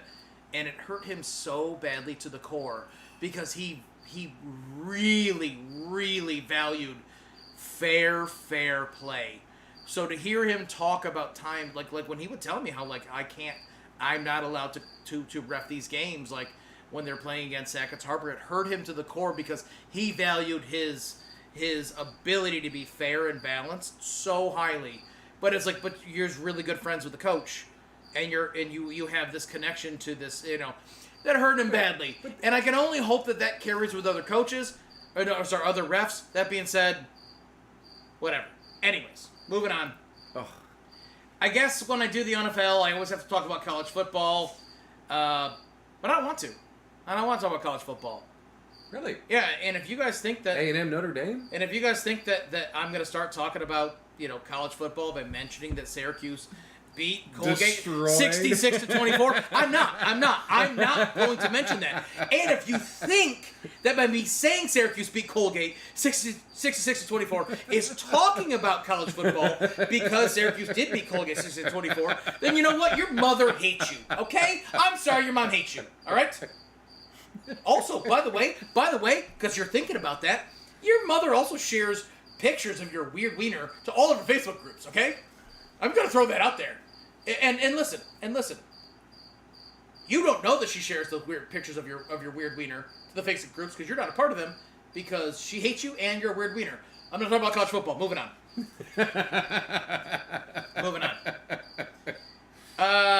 Baseball is happening. Uh-huh. That's a rumor. Aaron Judge just got 4th all-time on the Yankees home run list, passing Joe DiMaggio. Do we care? I do. Do we care? Maybe.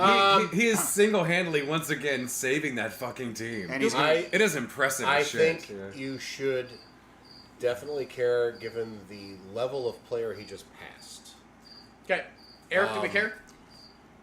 First off, I agree with what Matt was saying. I medium care in the sense that I think he has many years ahead of him, so it'd be curious to see where he... Like, I could see him climbing up Who's that at the list. top of the list? Hold on. Yep. Perfect. When it comes to Yankees home runs of all time, I mean... Aaron Judge is now number 4, right? Okay. So it goes Babe Ruth, There Mickey you go. Mantle, Lou Gehrig, Aaron Judge, Joe DiMaggio, Yogi Berra, Alex Rodriguez, Bernie Williams, blah, blah, blah. Okay. Babe Ruth, Mickey Mantle, Lou Gehrig, Aaron Judge, Joe DiMaggio, Yogi Berra. Pretty good Okay. company. But let's pause for a second because there's more than just total home runs. Let's look at home runs per game. If I do that, Aaron Judge is above Babe Ruth. 0.32 to 0.316. He's above Babe Ruth. Wow. By the way, the next Mickey Mantle, Lou Gehrig, they're at 0.23 and 0.22 and 0.23. So, a few qualifiers. How many times has Aaron Judge hit a home run drunk? Yeah. How many times has Judge hit a home run high? Yeah. How many How many times did he hit a home run after working a 9-hour shift? Yeah. It is his actual job, you know? Right. Yeah. But I mean, we Fair could do that questions. forever, though, you know? Right. Okay. That's so. I didn't think it was that fucking good, though. That's Yeah, impressive. okay. So, but now we also talk about, like home runs of all time, right? Like Barry Bonds is number 1. Hank Aaron, Babe Ruth. I won't. Yes, I'm not gonna asterisk Barry Bonds. Whatever. I understand. Babe Ruth, Albert Pujols, Alex Rodriguez is number 5 of all time. Did you just A chuck lot of that steroids in that Pujols? list. Whatever. Right. However, if we do the home runs versus per attempt.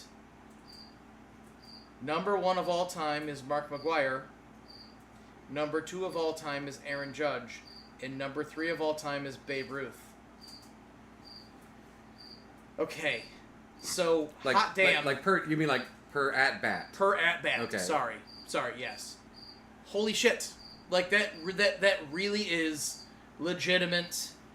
Like, that's a big deal. Not only did you pass Joe DiMaggio, not only are you now you're lumped in with Yogi Berra, Lou Gehrig, Mickey Mantle, and Babe Ruth, but you also really are on this tear of a pace of just monstrous batters, and that is really fantastic. And I thought he would, right around now, be out of the league. Like, his physical form is not suited to fucking play baseball. Right, It's not. 6'7", I thought he would, some weird fucking thing would happen where he's like, I gotta fucking medically Also, retire Scott, by now that we you talked know? about him being And by the way, he's 30. Yeah. Right, which so when you look at his at bat attempts, he's halfway through his career and he's doing better than not halfway through his career. If you look at Could the be, per attempts, yeah. like there's so much more to go. So now can he have that level of Barry Bonds style? Hopefully, Obviously, I hope he forget doesn't start doing forget the asterisk part of it. Barry Bonds as a hitter with that hitter brain. Yeah. Yeah. Also, just since you were talking about all those hitting stats and he mentioned his height, imagine how big your strike zone is when you're 6'7". Yeah. Yeah. Like, it's like the polar opposite of, like, Yes. fucking Altuve. Yeah. It's like his strike zone is like fucking this versus this, you know? So That the makes a last big thing, the difference. last thing I want to talk about, I feel like it's a little bit saucy. I'm gonna lean into the mic a little bit. I want to get a little low. I want to get a little ASMR on this one. You know what I'm saying? All right, lick your lips a little. And lick my lips a little. I'm gonna talk about the old tennis U.S. Open. Oh. Like how old? Like Jimmy Connors? No, or- I'm talking about the one that just happened. Oh, okay. You guys are aware that the number 1 and number 2 seed played in the championship Yeah, of the yeah. U.S. Open, right? Jannik Sinner, number 1, actually did lose to Carlos Alcaraz in 4 sets. That's not what I want to talk about. Is that good? Oh, okay. Sorry. That's not what I want to talk about. I want to talk about the fact that apparently swimsuit model Brooks Nader was dating both of them over the course of this tournament. What? Oh, that's hilarious. That's a really? better story. What? Can you say her name again real quick? Brooks Nader dating tennis players. Fuck. dating both number 1 and number 2 seed during the course of this tournament. Which was the last one that nutted in her? I'm gonna go ahead and say possibly number 2 seed Carlos Alcaraz. I mean, Oh, that's come on funny now. as shit. So the real winner of the U.S. Open, Brooks Nader. Well done.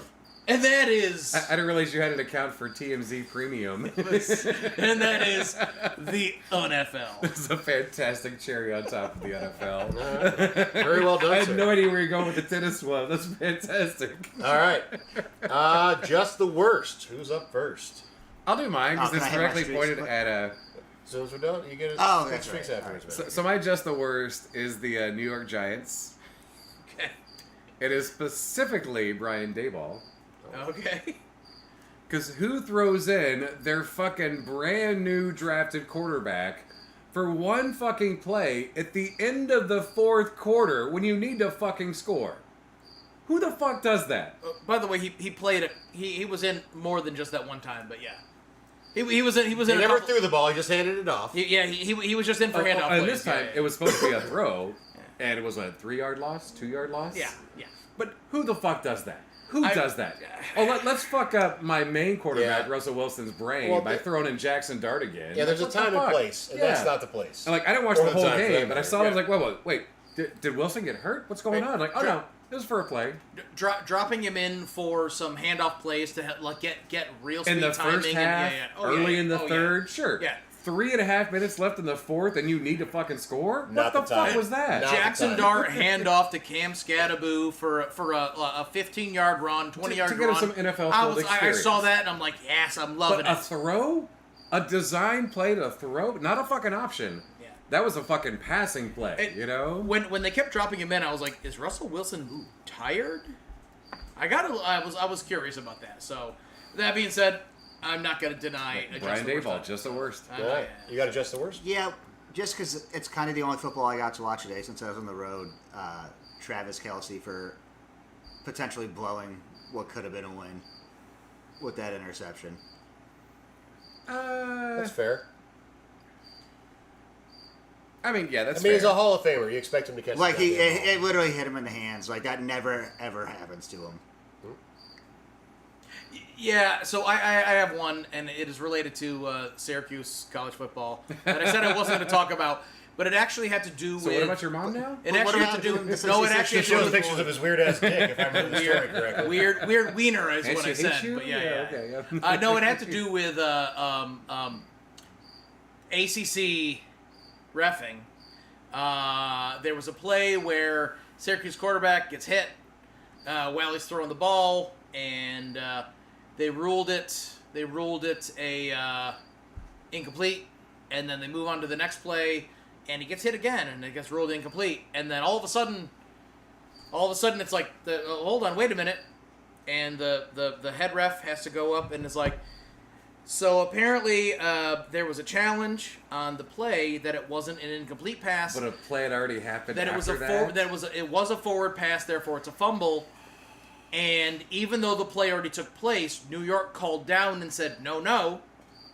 There was a challenge issued before, even though you guys didn't call it on the field. and the play happened, you have to go back and they reviewed it, and they said, nope, ruling on the field stands, and the play that just happened no longer existed, and the ref of that game didn't like that he was overruled by New York, and even though because the play happened and therefore you shouldn't be allowed to review, he resigned over that. He said, this is not what I believe in. Is his name Danny Crawford? He resigned and said, I don't agree with what just happened. I'm not going to be a part of this. Holy shit. Therefore, I say Holy the head office shit. of the ACC reffing, just the worst. Because they forced a replay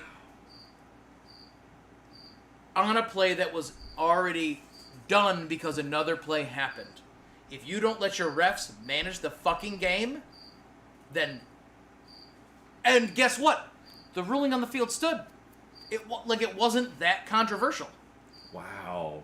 But talk about getting in the middle of shit you shouldn't be getting in the middle of. It was a forward pass, and his arm was hit. Therefore, it's incomplete. Incomplete, yeah. There was, it wasn't even close. And they forced that look. By the way, this was a blowout motherfucking game. Yeah. Inconsequential to all of this. He resigned. Therefore, ACC, reffing, New York, whatever the fuck, just the worst. Yeah. Wow. For me, I have the Eagles' offensive line. And it's specifically about the brotherly shove. Now, I share no love for the two teams they have played. You know love for the shove? But last week against the Cowboys, I saw an overhead view of one of their brotherly shoves with the lineup. And the guards were both in the neutral zone. Oh, I saw that too. Which is not legal. Yeah. That should have been a penalty. And then today, on the second brotherly shove on the goal line to get Jalen Hurts in for a touchdown, on the replay that they showed in slow motion, both guards moved before the ball was snapped. Yep. No I flag did was see thrown. that. And this is not something you can review. And then later on, they ran it again, and the right guard jumped again, and it wasn't called. Now, I have no problem with the shove. It's a play that's allowed by the NFL. If you don't want it in the NFL, fucking stop it. I don't want to hear any other excuses. At the same time, when they commit a penalty, it needs to be called. And I realize Eagles fans would have been saying, of course the Chiefs get those calls. Of course the Cowboys and Mary Moan's team get those calls. Here's the thing, though. They were penalties. They should have been called. Well, they're impacting the game. Missing a the lineup one is a little tough. Listen, I haven't disagreed. I think lining up, like when you know it's going to be a shove, you have time to review where they're lined up. Yeah, I think you should be able lining to. up in the neutral zone is not uncommon. Someone jumping early and you miss it when the way they're huddled together. I can understand missing that one, but lining up outside the neutral zone, fuck that. I got problems with that. I got have problems with that. both of those. And now they better be looking at it and be like, guys, you have to watch this. Good. If the guard moves and you haven't seen the ball snapped, you got to throw the fucking flag. I don't understand why there is an NFL vote to ban the tush push. But they didn't at the same time say, well, yeah, also, we're also lining up illegally. Yeah. Like, okay, how about, you keep the tush push, but you fucking make sure you're paying attention to that shit. Yeah. They do it on every other offensive play anyway. Why not on that one? You know? I don't know. But I thought that was pure shit. I agree. All right. It's the end of Just the Worst. Brings us to our last segment before we get into our picks. Just Squeak Streaks. All right. Just got 1 moment, sir. 1 moment. Squeak streaks. Woo. I forgot we did that. Yeah. All right, you guys ready? Born ready. Troy Franklin of the Broncos will have at least 8 receptions for the second week in a row next week versus the Chargers. Oh. Wow. That is a saucy pick. I like that. Well, I didn't get to do it last week. All right. Trevor Lawrence will throw for at least 270 yards in a loss again versus the Texans. 270. Okay. But in a loss. I understood. I mean, 270 in a loss is easier, to be honest. Yeah, it's still not a bad day for a quarterback. But still not a bad day for a sure. All right. Brandon Aubrey, Cowboys kicker, will have at least 3 field goals next week of 50-plus yards. Stacking them up. In a row versus the Bears. Okay. In a row? So he had 4. So we're stopping him from getting in the end zone? You're saying there's a chance. He had 4 today that were over 50. I'm saying he's going to have 3 next week. And the Colts have Which scored I had on on my all fantasy 10 of their team. drives so That's far 20 this goddamn season. points right We'll there. at least get to 13 versus Titans. Nice. Wow, you stacked these motherfuckers That's up. a lot. Yeah. All right. Like that is like the worst parlay I've heard in a long time. You throw enough shit against the wall, eventually something's going to stick. Yeah, but they all have to stick for it to Matt, work. So. on Ellie, I was taking a dump while writing these. Nice. Yeah. I mean, given the amount of times you tell us you have diarrhea, I think you spend a lot of time taking dumps, sir. I feel like we would have trusted you if you didn't swear on your dog. Yeah. No, this right. is true. Where are we This at is this true. week so far in our picks? This week so far, Scotty Stats has 10 correct, Matt has 9, I have 10, and Eric is at 6. What do we have left for the games? Tonight's and then 2 tomorrow. Okay.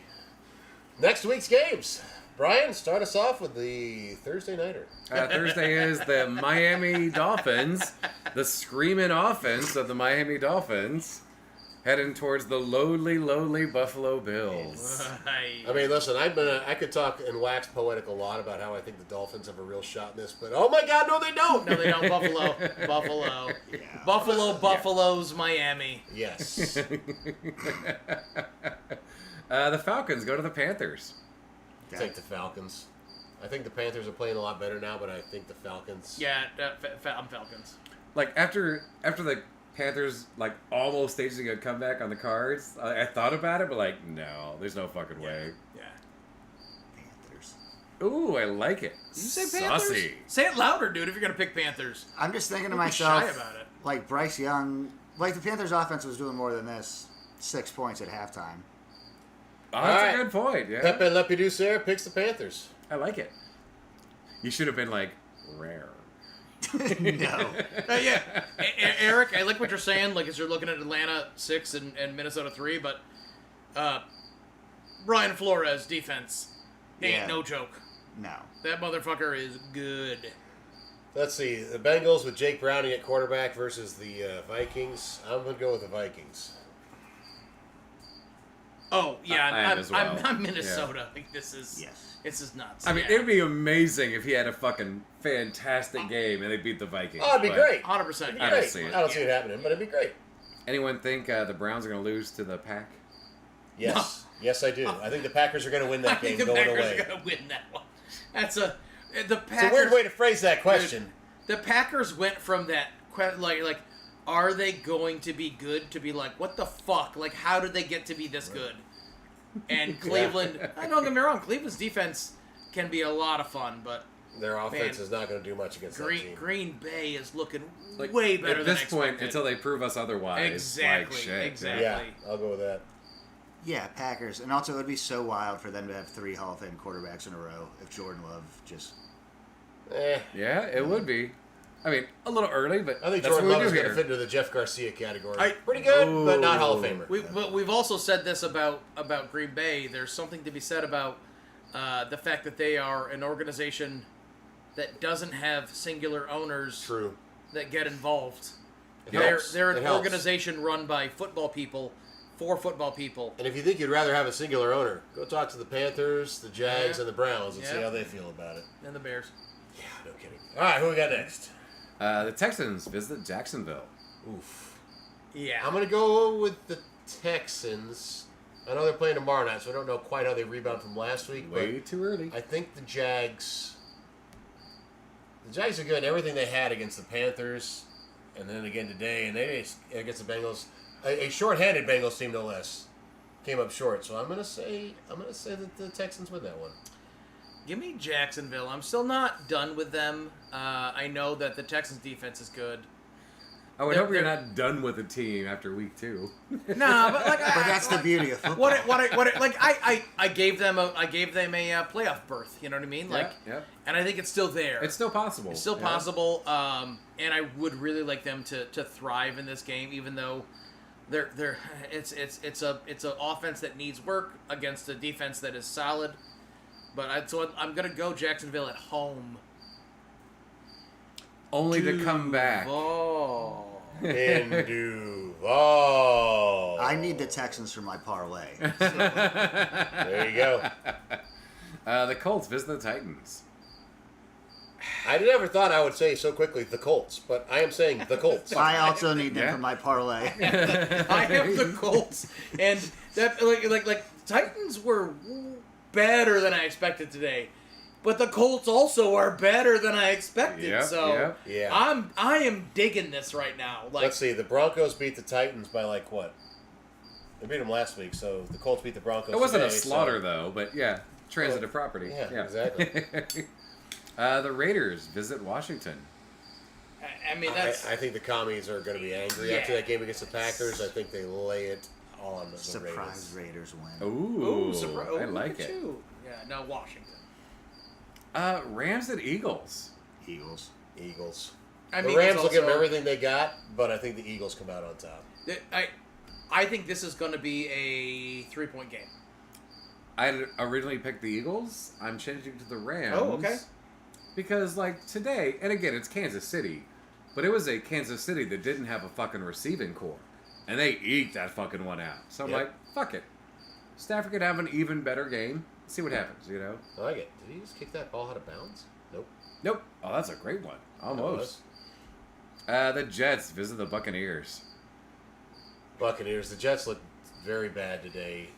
Fields injury, I don't know what's going on there. Tyrod Taylor is not a bad backup, but he's not someone you want starting long term either. He's not better than Justin Fields in any category. He's also old, but getting both pretty of you old. did pick Houston to beat them tomorrow. Interesting. Eric? But hey, we make way too early picks, Brian. Wait, this is Bucks Jets, right? Yeah. Bucks. Yeah, it's a very different matchup. Yeah. I thought a lot better of them until I watched them play today, and it was pretty ugly. So the Steelers at New England. Jesus, can I call it a tie? Right? Like, I'm going to go with the Steelers. I was gonna say I have Pittsburgh on my sheet here, and there's no really reason why. I really realized I was picking a lot of home games, and that was one that I'm like, I have to balance this out because I have too many home games, and I wasn't gonna pick. I mean, I guess Houston was a possibility, but like as I'm looking down through my list, I'm like, I gotta drop a home, I got an away team in, and that's literally the only reason why I picked Pittsburgh. Steelers, but I think the Patriots, like, they don't get walked all over on. Like, I don't know, like... I don't know, I really don't. Like, will Aaron Rodgers have back-to-back shitty appearances? To be honest, like, New England has some really good things going on with them. Pittsburgh has this potential that we don't know. Tomlin's a good coach. New England at home, like, I was coin flip on this one. I literally looked down through it, I'm like, wow, like, according to my sheet, I had 5 home teams in a row, and I looked back and I'm like, yeah, I'm gonna go with Pittsburgh is the one that breaks it up. So, yeah, I'm gonna say New England on this one. Yeah, because we have way too many picks that are all the same. You think that's a hammy? Yeah. Uh-oh. Might just be a cramp, but doesn't look fun.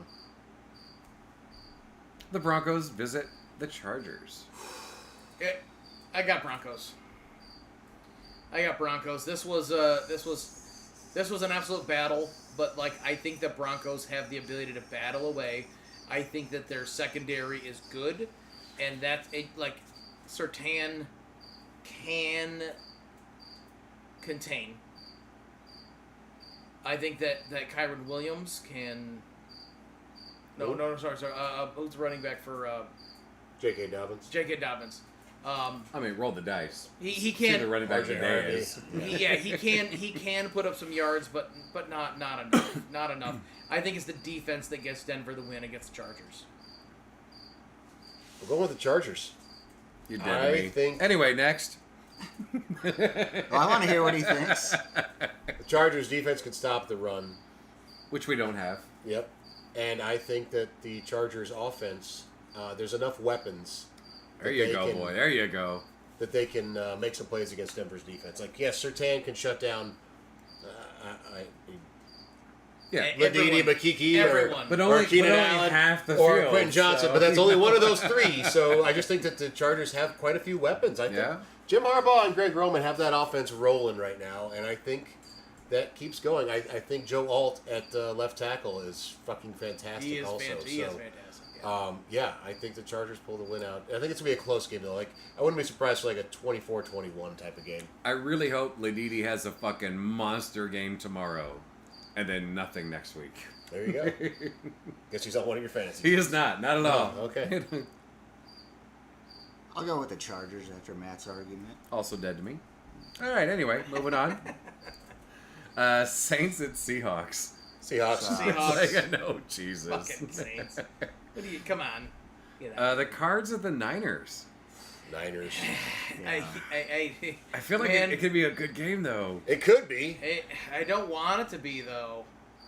I have San Francisco down, but, like, I want the Cards to be so much better. And then, like I talked about this earlier. Oh, no, I picked San Francisco. Yeah, just like, man, like, what are you doing? Even with the injuries, San Francisco got a better system, and they're all playing up. Yeah. Cardinals are not, and it's home. Yeah. Yeah, San Fran. The Cowboys visit the Meat Packers. Chicago Bears. The Staley Steamworks. Steamworks. That's what it was. God damn it. I mean, can Otto Graham do it this week? Homer pick. It's nothing but. I don't care. Homer pick. They find a fucking way. I'm picking the Bears anytime I think there's a chance the Cowboys could lose. I'm going to pick the other team. So, Bears. I have Dallas. Of course you do, you cuck. It's just...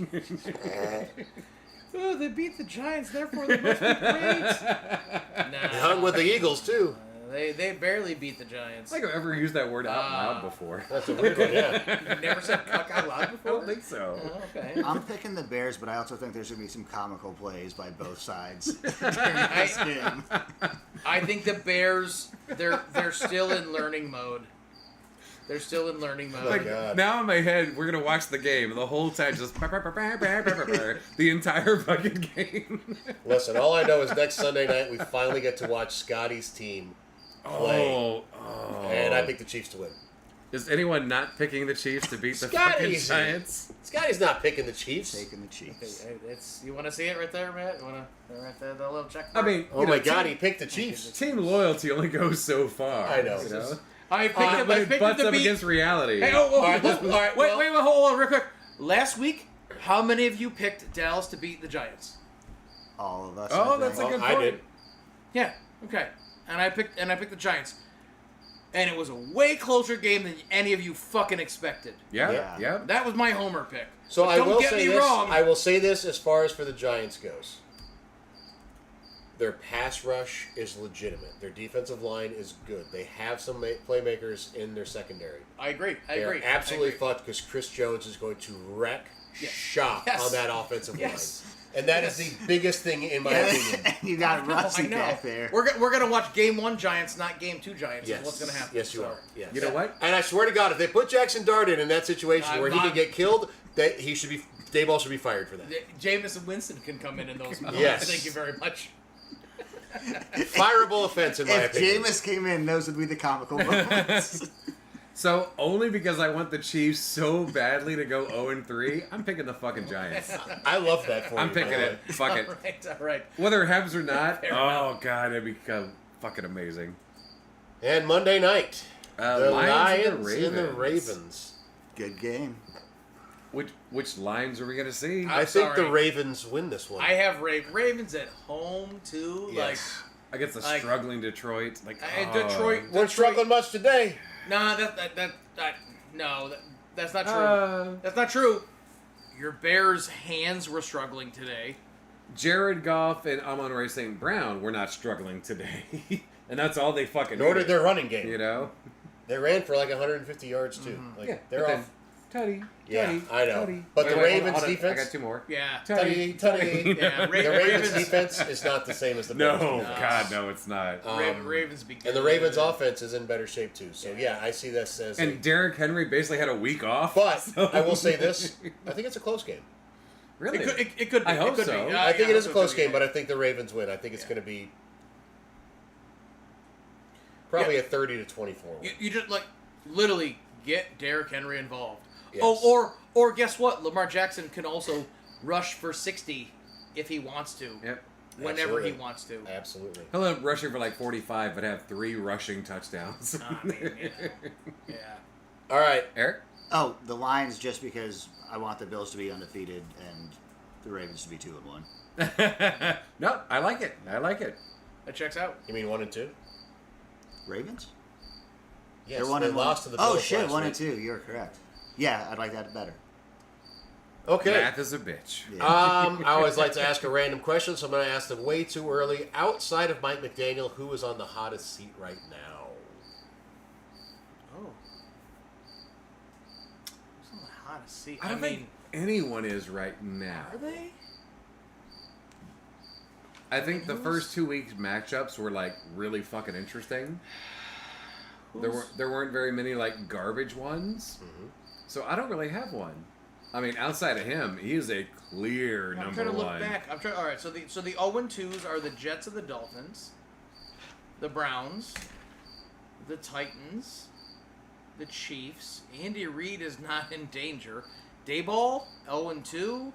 Do you think at any point the Panthers owner does something dumb? You know what? That's all right. So that's almost not Wait, that is historic. Yeah. Yeah. I only asked that because he has done really dumb shit. Yeah, that's because funny. honestly, other than Literally every Dayball, I year. can't think of anyone else. And Dayball's Right. team played really well today. Right. And Ben Johnson at 0-2. But he's brand new coach. No, there's you no can't way. do that to Penn Right. Johnson. That's a 5-year So, right. guaranteed contract, too. Right. Like, So we're talking about Saints and Panthers, and like, but but are you again, going to fire the brand new coach in New Orleans? No. You know. Too soon. Right. Panthers, on the other hand, That's they have your- no problem firing coaches, which sucks, and we Or fucking giving hate it. away talent. But Dave Canales, if they fire him, that dude's going to be hired as an offensive coordinator the next day. Like, I hope they realize. Dave Tepper? Is that his fucking name? Yeah. Tepper. God, I hope he keeps his fucking hands out of the business. Yeah. All right. Any other last thoughts before we close it out, boys? This has been a long show. I do appreciate the patience of our listeners. Real quick last question for you guys. I don't have a hot seat guy, but I could see if Tomlin loses a playoff game this year or doesn't get in, they have an honest conversation about like If they don't get in, yeah. they haven't won a playoff game in like 8 years. How long after being fired do you think it would take for him to get an offer to be a head coach? Pretty quick. Well, the reality is, Yeah. offer is one thing, but like when it comes to a winning team, But what team would be willing to get No. rid of someone to have Mike Tomlin? Where would he yeah. be willing to move? Like, do you think Mike Tomlin wants to move to fucking Jacksonville? That's what I right? You know? Right. He might be willing to go to Miami. Maybe Miami, yeah. Not gonna. Oh shit, Tomlin in Miami. That could be fun. Convince ownership to actually draft a You fucking know? quarterback. The other yeah. thing is like if he let's say he walked down to New Orleans, and they're like, let's talk about what you can do. Our cap is about to open up. What does this look like? just That Kellen could- Moore would have Talking about fun. hard if that Yeah. happened. talk about Right? fun. Tomlin in New Orleans would be fun. I think Really so. would. Yeah. Really would. All right. Well, that is all of our show for this week. It was a bit of a long one. Sorry about that. Totally your Except we're not sorry. This has been a lot of fun. Thank you for listening to us. We are half the distance live. As always, I'm Matty Fax, Scotty Stats, the Professor, the great skunk hunter, Pepe Le Producer. Keep track of his squeak streaks. We're going to see how many of those actually hold out. Dude, if you hit 4 for 4, fucking amazing. Especially with those random ones. The I Troy bet I- Franklin one would be shocking. That's the most shocking one. Yeah. Brandon Aubrey, yeah, I think he can do that. If I go yeah. 1 for 10, that's good. You know. He only had 4, so. No, like in general. Oh, yeah. Like including next week and the week after. Let's be honest. This is Final Jeopardy. You've got to get it all right for the streak to count. So I give him like 3 out of 4. I have to work tomorrow, so I don't get to watch the 2 Monday night games. But luckily for those of us on the East Coast, it's 7 p.m. and 10 p.m. West Coast gets 4 and 7. That's pretty fucking sweet. I'm watching one of the games. There you go. there was one thing that I don't want to dwell on because it is the end of our time, and we never ever go backwards. We never go backwards. We were way too early on our conversation, but one of the things that we didn't get a chance to talk about Last week's Sunday night game. last week's Sunday night game after we signed off, that Bills Ravens game was a game of the year, Fucking if not football. more. Yeah. I don't know who can live up to a game that season, but if someone can, I'm fucking here for it. The bar is set. That absolute that absolute run in the fourth quarter. Josh Allen saying, "Get on the back, boys. We're doing this with 4 minutes left. Down 15 was so goddamn fun." And then bringing in. And guess what? We're also not going to talk about the Monday night game because, ew. Why would we, Matt? Just another ugly way to lose a game. One of these days they'll learn how to close out a team. All right. Yes, that was a great game last week. And a score got me, by the way. 41-40 had never happened before. So another score that had never happened finally occurred. And actually, there was a moment in the Bears game where there was an interception in the end zone. The defender ran out of the end zone, passed it backwards into the end zone, which had he been tackled, it would have been a one-pointer, which would have given the potential of another score at Gami. Yep. And the coach also called it the dumbest thing he'd ever seen done on a football field. Oh, shit, really? Yeah. Yes. He did not appreciate it. Yeah. All right, that is our show for this week. Thank you very much for listening. As always, we are on Apple Podcast and on Spotify. If you enjoy the tone and tenor of this podcast, please check out Straight Facts Homie. That's Homie, H-O-M-I-E. A little podcast I do. Only about 30 minutes an episode each week, talking about some other thoughts on the NFL. Again, for this podcast, though, we are available on Apple Podcasts and Spotify. We are every Sunday night during the regular season to give our thoughts on the days and weeks' games and to give our thoughts moving forward. And, of course, on NFL and Squeak Streaks. And we do our best to wear matching colored shirts. We try. It's weird. That's about the same color that we give out to the people in the inpatient mental health at the hospital. So, I'm not sure what that says about us. That checks. Yeah. Anyway, thank you very much for listening. We'll see you next week. Have a nice one.